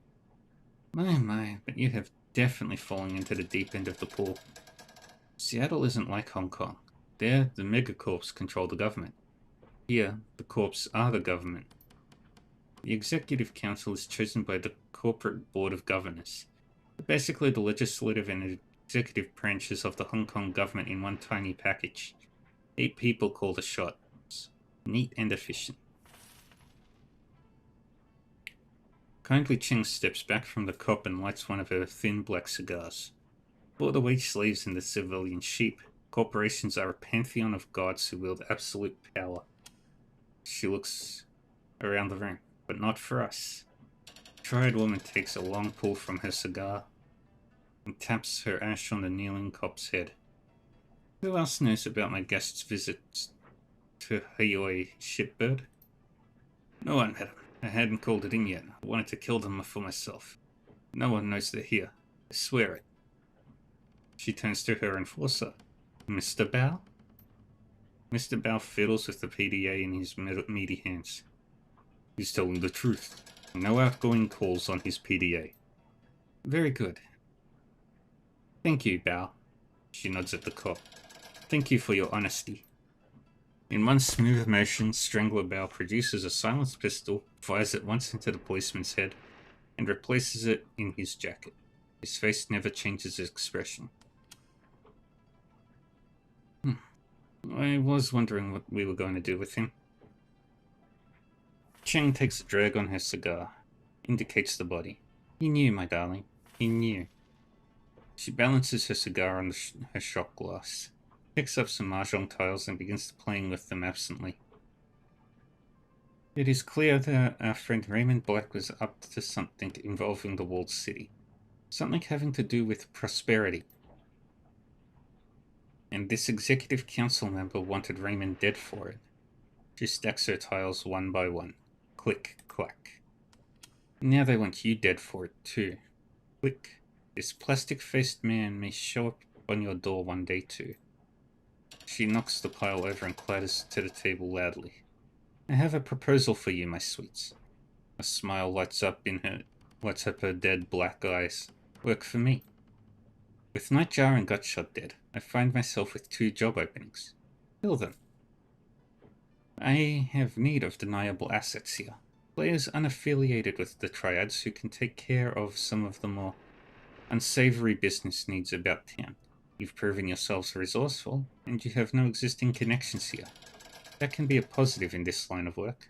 Shadowrunners. Wu grunts. His jaw tightens, but he stays quiet. In exchange, I will keep you safe from pests like this one. She nods at the body on the floor. The pool of blood on the plastic wrap continues to widen. You'll have safe harbor here in my town and a steady source of income. She picks up a handful of tiles again. And while you dip your toe into the waters of corporate espionage, organized crime, and clandestine mercenary actions, I will employ my network to find the plastic-faced man and gather information about Raymond Black. Where he's been, who he's talked to, who stood to gain from his death. What this prosperity could be. We're putting out a lot of effort to help a pair of foreigners. Not foreigners, my sweet. Valued business associates. I need to learn who killed one of my clients, and then ordered the cops to execute my team of Shadowrunners. Her voice drops and she becomes deadly serious. This is a brazen disregard of my power. Face dictates that it must be confronted, or I stand to lose everything. How would the arrangement work? I find the right jobs for people with your talents. You do what our clients cannot do for themselves. I take a finder's fee and a small percentage of your earnings. You make a lot of new yen very quickly. It's all very civilized. She leans in. Work with me. Allow me to help you make money. Let my network work for you, and help you find out what you've gotten yourselves into. Without my help, you won't last a day out there. You are completely out of your depth, I'm afraid. You need a partner. Kindly Cheng will be your partner. His hands go to his hips. He drops his head and shakes it a little, confused. I gotta wrap my brain around this, Anna. Things are moving fast. There's a lot to process. Think about it, Duncan. This gives us freedom to find out what happened to Ray. I know, I get it. We just gotta reconcile this whole... He grips the back of his neck, squeezes hard, rips his hand away. Ah, fuck it. I'm not a cop anymore. That guy's dead. He nods. The decision's made. I'm in. What about you?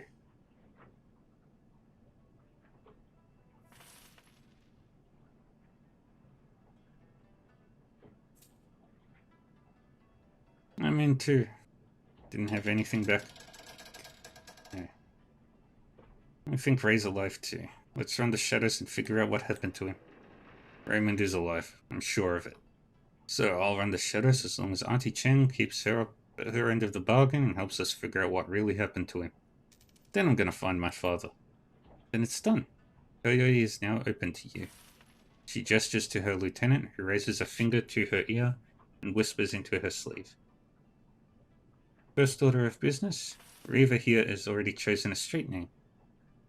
She turns her attention to Wu. But Duncan Wu doesn't exist anymore. You'll need one too. Wu sighs. Yeah, okay, I'll think of something. Cobbett rubs her cheek up against her rats, a glint in her eye. I think we've already got you covered, Gunshow. She turns to Isabel. Fits, doesn't it? Indeed. I knew that was gonna stick. It has stuck. Gobbett, Isabel, we'll handle this the same way we did with all your previous work. She didn't say Nightjar. All the jobs I line up for you will be sent to your computer on the squat boat. She's pointing at you. I got it. Why her? It's a simple process of elimination. She points to the little decker. Isabel isn't the leader type. You got that right. And she moves her finger to the orc girl. As for Gobbett, let's just say Gobbett doesn't have a head for business. Not my thing. Then she rests her finger on Wu. And then there's Gunshow. She wiggles it. The jury's out on Mr. Gunshow. Meaning? Her response is direct, straightforward. Meaning there's a lot going on within that head of yours right now, and I'm not sure that I can trust you.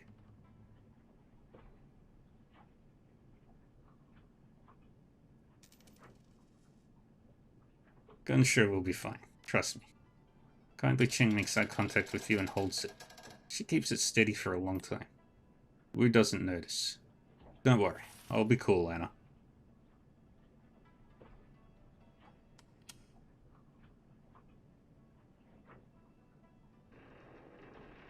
I had a handle back in the Barrens. Reva, guess it's time I dusted it off. Wu shakes his head, eyebrows raised. Gonna be weird calling you Reva again. Haven't called you that since we were kids. Gobbett looks from Isabel to Wu to you. Guess this is our new crew. Rat on her shoulder scurries to the top of her head for a better view. Welcome to the shadows, Reva.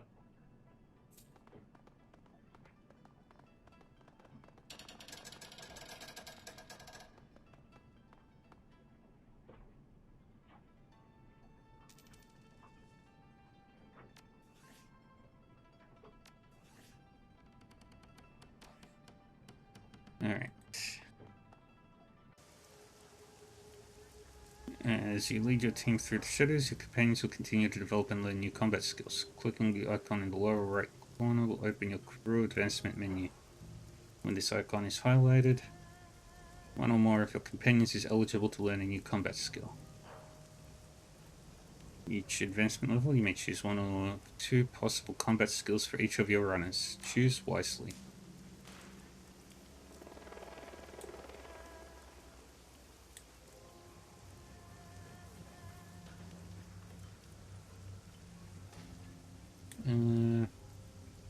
Let's work on his spirit stuff.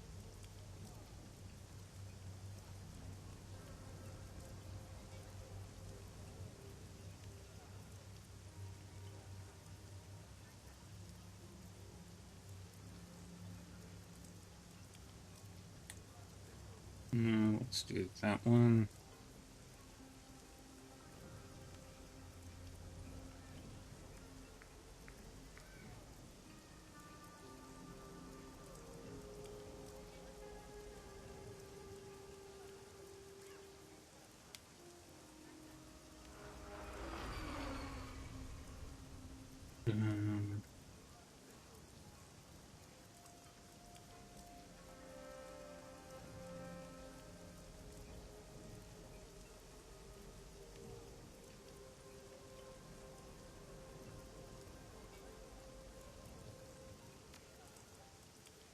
Alright, everybody's leveled up.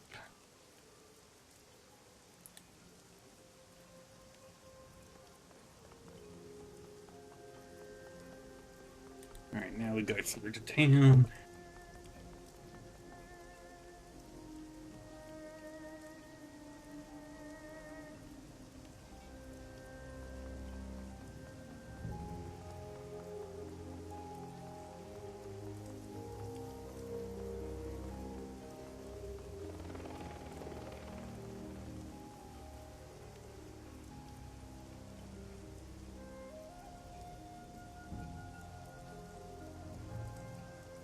Kindly will vouch for me. Yeah? You just idle your engine there for a minute and I'll check on that. There's a long silence on the intercom. The door gives several heavy metallic clicks. There's a dull rumble, like heavy bolts sliding back, and green light flashes on the terminal. The door appears to be unlocked. You can enter the clinic.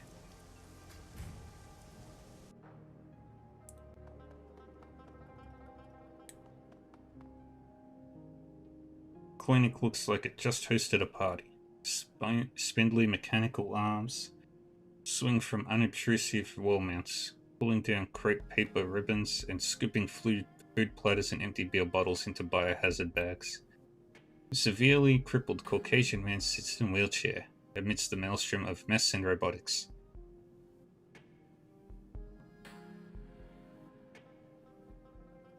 He's in his 40s, thick beard, tungsten earrings, beer belly, one cyber eye. Both his legs are missing, one at the hip, the other at the knee. He has only one arm and only 3 fingers remain on his surviving hand. His face and arms show the scars of reconstructive surgery. He grins widely at you, regarding you with bloodshot eyes. He is clearly hungover. "Hey, young man Bruce," shouts cheerfully in English, his words piling together in a loose, Midwestern accent. "Call me 10 R's. Welcome to the call, fellow you CASian." Chuckles, his chest shaking with mirth. Waldo arm springs to life and swings over to him. Its menacing metal pincer momentarily sets a cigarette between his lips, just long enough for him to inhale from it. Kindly says you're alright. "What can I do for you? What can I do you for?" "Your front door could stop a bulldozer. Why so fortified? Are you kidding? Have you any idea how much all this stuff in here is worth? This is a high capital operation, and less dangerous for a guy missing most of his members, tooling up smugglers and criminals. Let me tell you what, though. Someone busts in here, they're gonna be in a world of hurt." Ambrose chuckles evilly. "There's a lot more than pipes and wires going up the false ceiling. And I've got Kindly's crew and the Club 88 boys on panic, but they know which side their bread is crumbed on." "What, you thinking of trying to knock me over?" He laughs uproariously, but it's not clear if he's kidding. "What do you do here?" "What do I do? Tune-ups and engine rebuilds on your ass.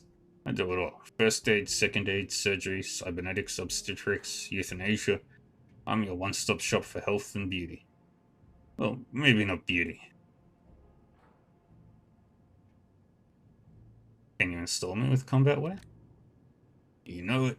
You got the coin and the essence. I'll trick you out like a bulldozer with ground effects and a turret. I've got it all. Bionic limbs, wired reflexes, decowear, blood filters, synthetic muscle, bone lacing, greased bearings, ground effects, tight bolts. A full range of chrome alloy services is something But we like to keep beneath the HKPF's radar, Ambrose winks. What sort of mechanical services do you offer? Oh, nothing you'd be interested in. Right now I'm doing mostly doing engine mechanics and electrician stuff. I send Maximum Law and Reliable Matthew any work they can handle. It's really just a hobby and a service to community. I make my nut with the clinic. He looks fondly over at the massive, partially assembled V8 engine occupying part of the operating theater. That baby's gonna be a goddess when I'm done with her. I don't modify myself. Any reason I'd come around here if not for medical gear? Shoot. This is a friendly little neighborhood. Love it when people come by and bullshit. Hell, I host birthdays. Ambrose's spider drink swings a bottle of coffee liqueur over to his nose. He sniffs it gingerly. Nope, that's no good anymore. Full of spit and cigarette ash. You're a doctor? Sure am. I'm a rigger doctor, a rockter. Ambrose bursts into laughter, then stops and clutches his head. Oh man, I cannot laugh hard today. Too much partying last night. Hurts. I'm not board certified, but don't worry. I should be. I'm full unskilled. My work's Yellow Lotus guaranteed, and precisely in accordance with the World Medical Association standards. Everybody in Heoi comes to me, because I'm the only option. Ambrose chuckles delightedly. Wait, how did a rigger end up operating a clinic? How do you think? My meat's not much to look at, but I am called 10 arms because I can run 10 armatures at once. Ambrose giggles, jiggling in his wheelchair. My question is, why don't most surgeons do it this way? Good question.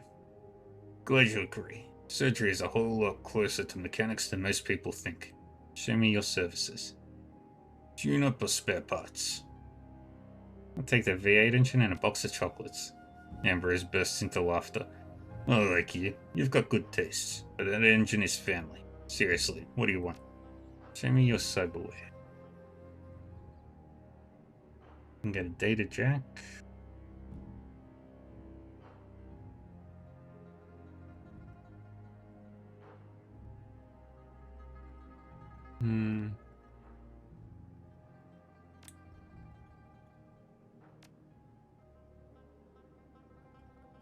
Could get that.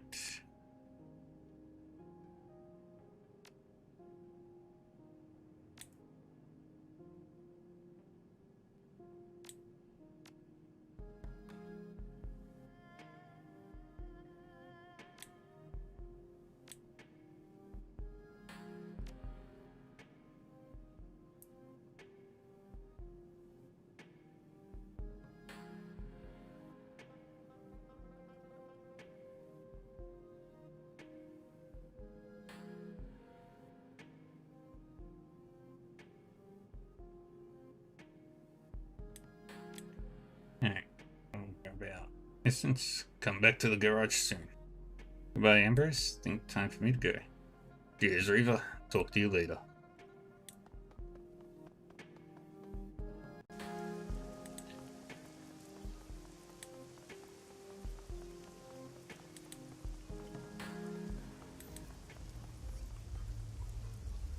Like most troll bouncers, this man is knotted with muscles, but absent are the myriad scars that come with age or indiscretion. His only blemishes are the bony skin growths common to his kind, and a single deep scar across his neck and collarbone. Watch yourself in here, or else we check your aerodynamics. Aerodynamics? Anyone causes trouble, I see how far I can throw them. No fighting, no killing, no sex trade. He lifts an arm, flexing. His muscles jump out like a mass of serpents and steel cabling. His arm is easily as thick as most humans' waists. I don't mess around.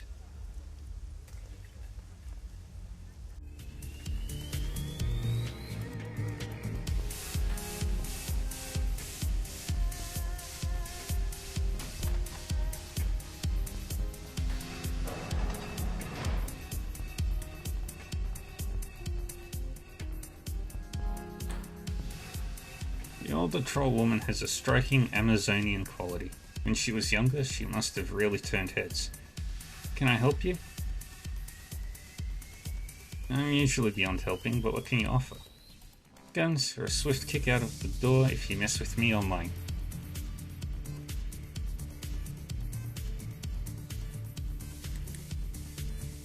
This is my family's place. Me, my husband, and our 2 boys. Now, do you have business with me? I have no time for window shoppers. Firearms from all over the world, from Ares to Walter to everything in between. You in the market?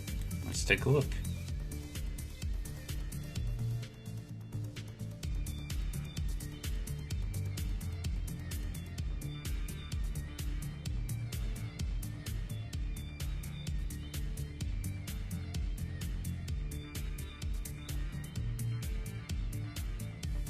So there's a street sweeper.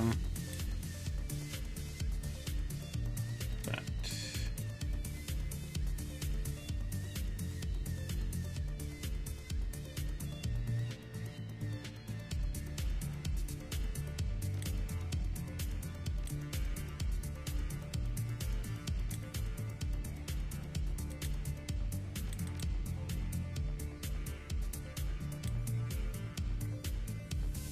come back anytime. Anything else you need? What can you tell me about Healy?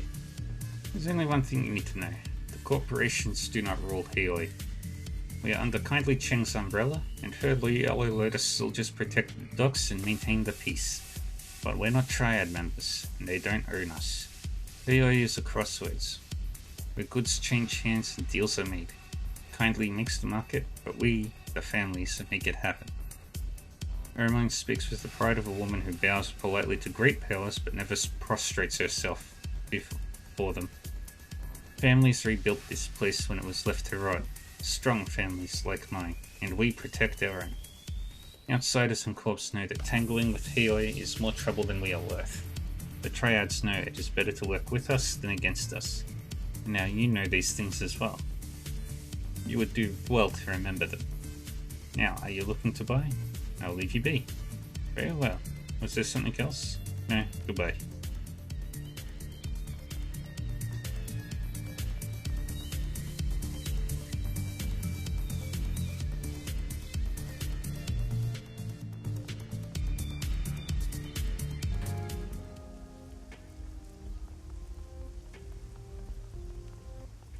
Alright, there's nobody there.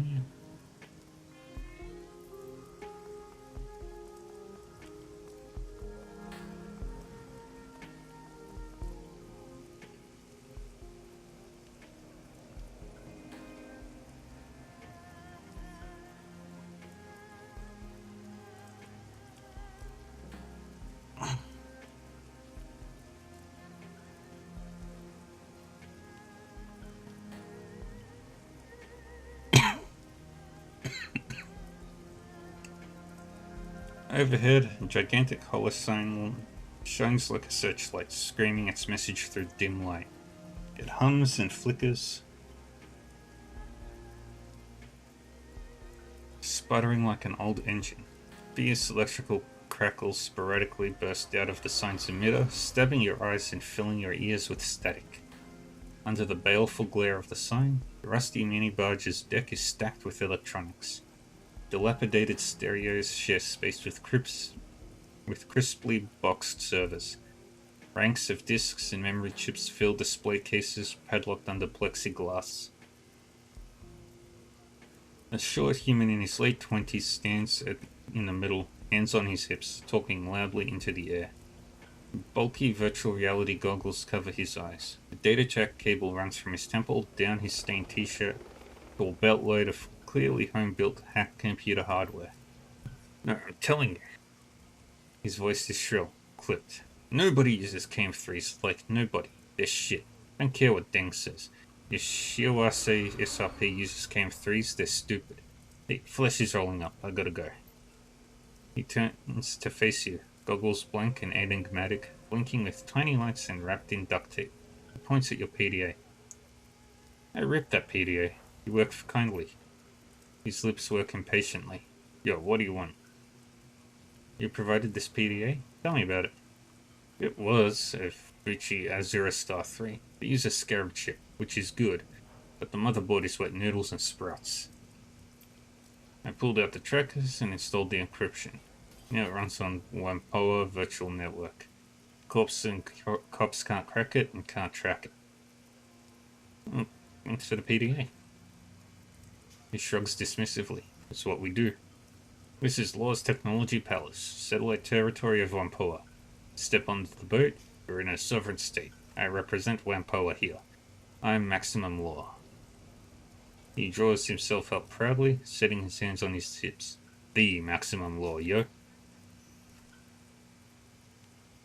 Alright, we'll wait for the ads to finish. I'll...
It's very hot today.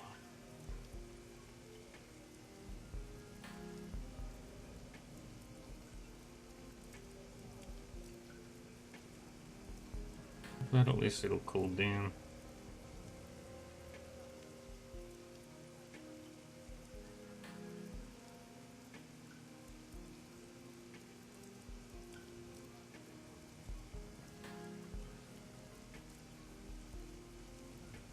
Alright, and we're back.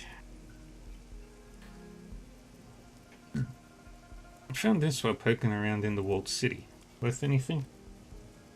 It scans the chip's casing with a handheld optical reader. Yo, that shit is banned. Lifted off some yellow Lotus. They traffic this stuff. Dim limited SIM chips, full sensory experiences.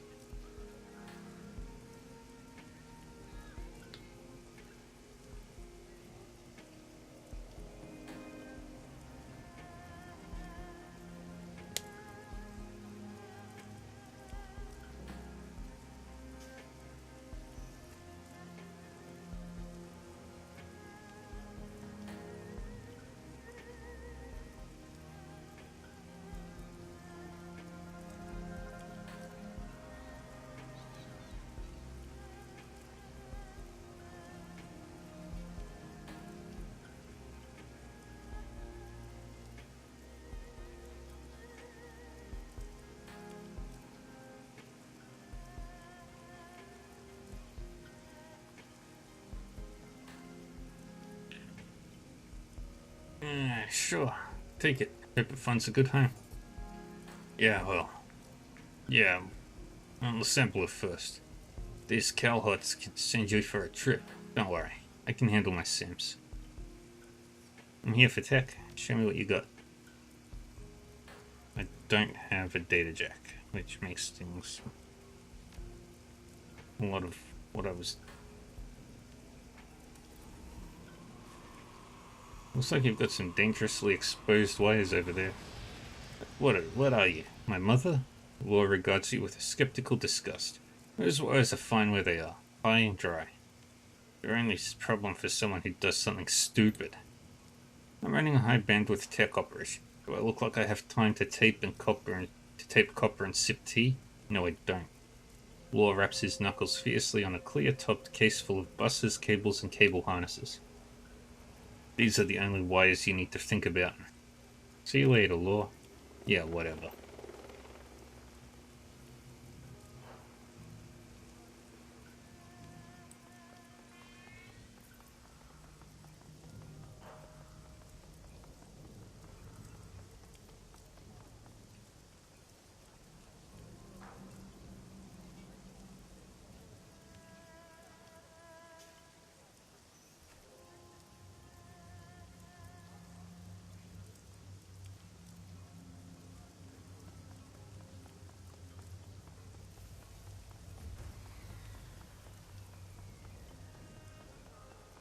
Reliable Matthew. Smooth jazz drifts from cheap speakers on this barge. A wide array of worn-down drones litter the battered deck.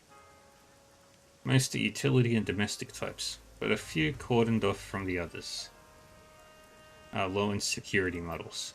The salesman smiles indulgently at you, a tall, lanky human of clear Cantonese ancestry.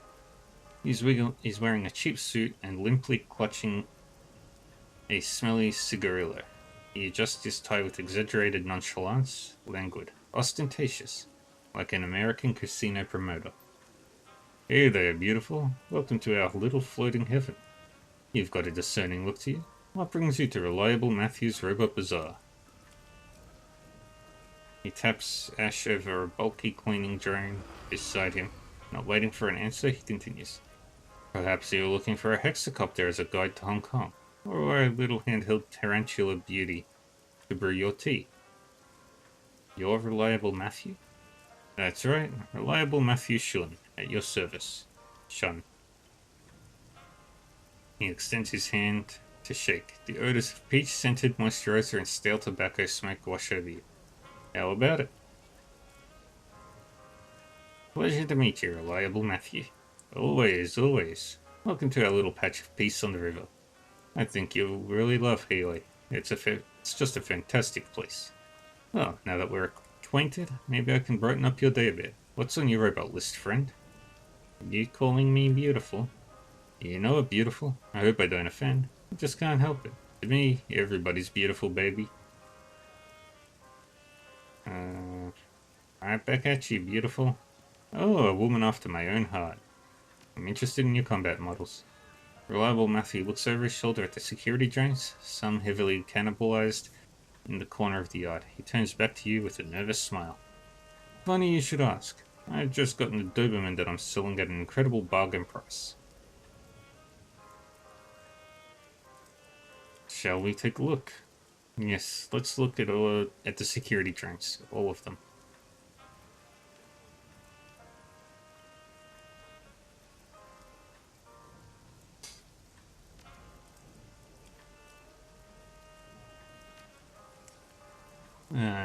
By Matthew.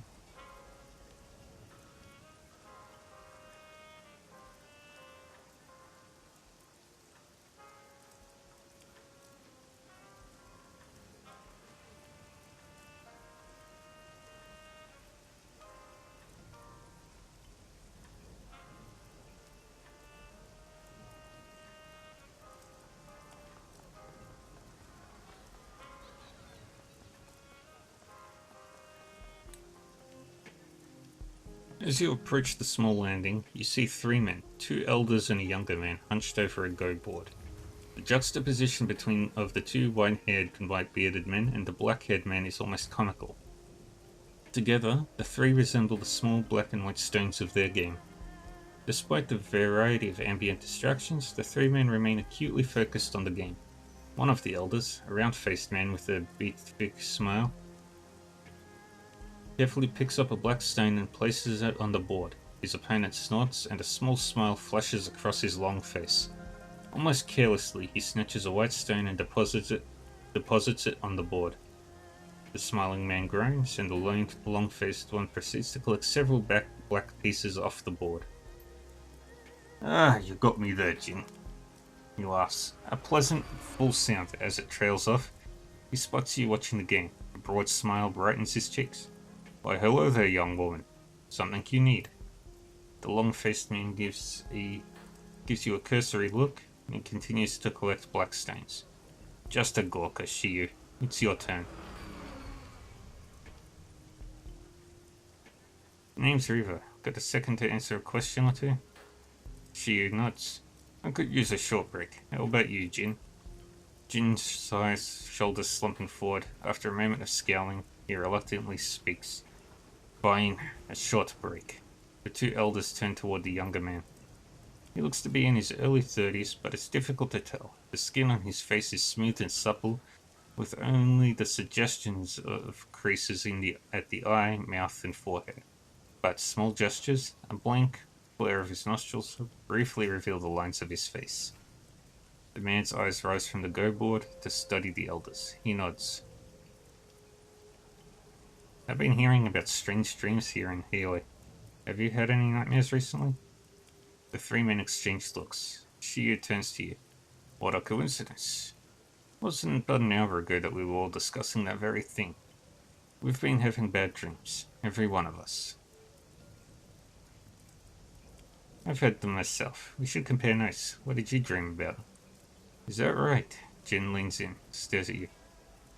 Can't say I'm comfortable with giving a stranger details about my dreams. Shiyu waves his hand dismissively at Jin. Don't mind he. He's always been a poor sport. But he raises a good point. Some of our dreams contain information best left private. Just as yours do. I'm sure, having just met. How can we be sure that you will respect our personal information? I'll tell you. The younger man's voice cuts through the din like a razor. And the elders fall silent.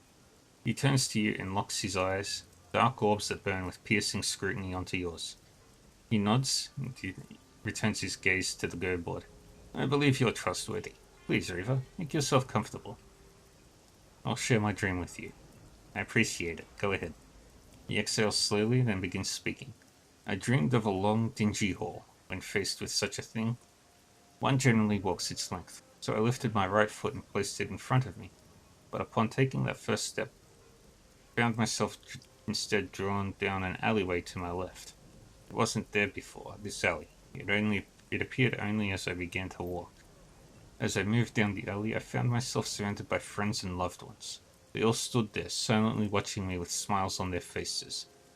As I passed each one of them, they fell to the ground in my wake, dropping like puppets with severed strings.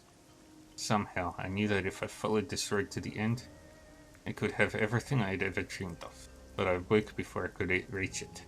He folds his hands in his lap. There's a moment of silence before Shiyu speaks up, the rosiness in his cheeks having drained away. I too saw the long hall. My own experience was different, however. The hall was far off in the distance, but I was looking down on it from a strange angle, as though I were perched on a wall high above. He pauses and looks at you. You know, young woman, Riva, you look very much like that person I saw walking that hall. She moves steadily down the path, walking at an even pace, and just behind her, a great and terrible shadow followed. Of course, I didn't have the best view up there on that wall or whatever I was. It could have been anyone. Perhaps this old mine of mine is seeing your face now and misremembering the dream. He lets out a chuckle, and a small flush of red returns to his cheeks. He looks over at Jin. Alright, Jin, go ahead. Jin broods in his corner, arms crossed and jaw set. I've changed my mind. I don't want to share my dream. Nonsense. Master Lau and I both told her our dreams. Now it's your turn. Jin sticks out his lower lip. No. It's fine. You don't have to tell me if you don't want to. He holds his palm up towards you and looks at you. See? Straight from the horse's mouth. I don't have to. Jin. Lau's voice is firm but soft. This is important. Jin's mouth opens and closes like a gasping fish. But as he looks at Lao, his body relaxes and a sadness seems to take hold of his features. Alright, but don't you go repeating any of this, you hear me? He takes in a deep breath and slowly releases it, holds his hands in his lap. My dream began as a night. I dreamed of the failures and mistakes that I've made throughout my life. The people I've let down, the competitors I've crushed, the wife who died in hospice without me. I dreamed of the family that I abandoned. Change comes over him, his eyes brighten and he continues energetically. Then I dreamed of the walled city. I stood before it, and as the door opened to me, and when I passed inside, all of my guilt fell away. It was as though the city had absolved me. It washed away my guilt, and I remember feeling happy. As his remembrance ends, so does his lightened mood. His face shrinks into a pout, and he stares grumpily at the ground. There, I did it. You happy? Lao nods slowly. Thank you, Jin.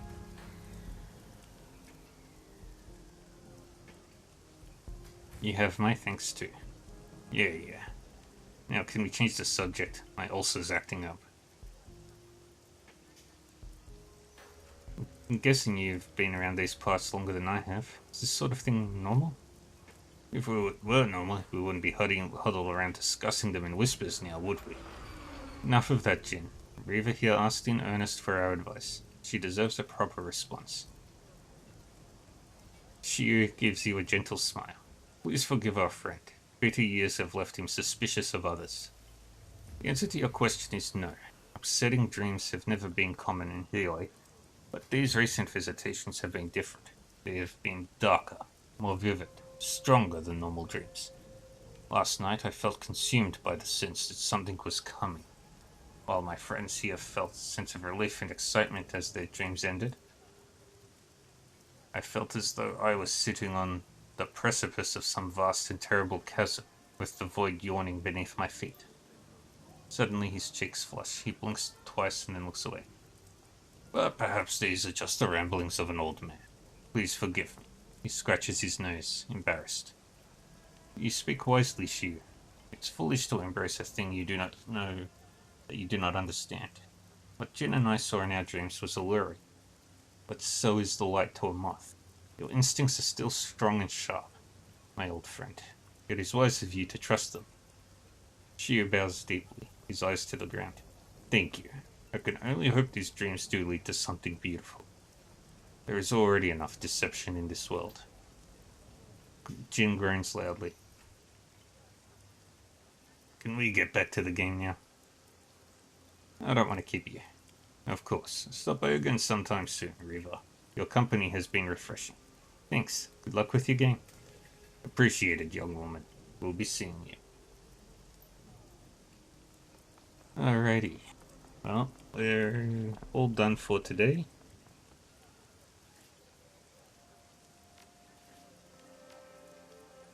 Oh, we're good. Okay. Easier to just save and quit. Alrighty, friends. That's all for today. For Shadowrun. I will be back again later tonight with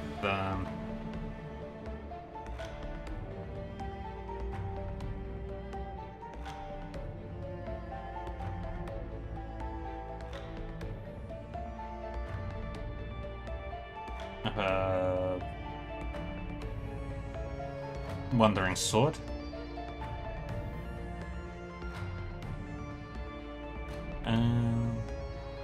Yeah.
Alrighty.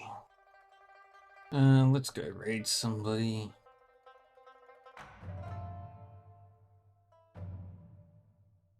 Let's go. This is him.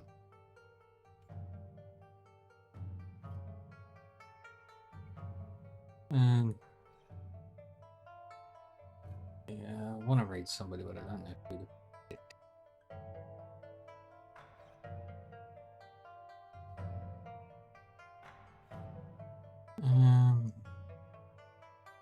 Alright.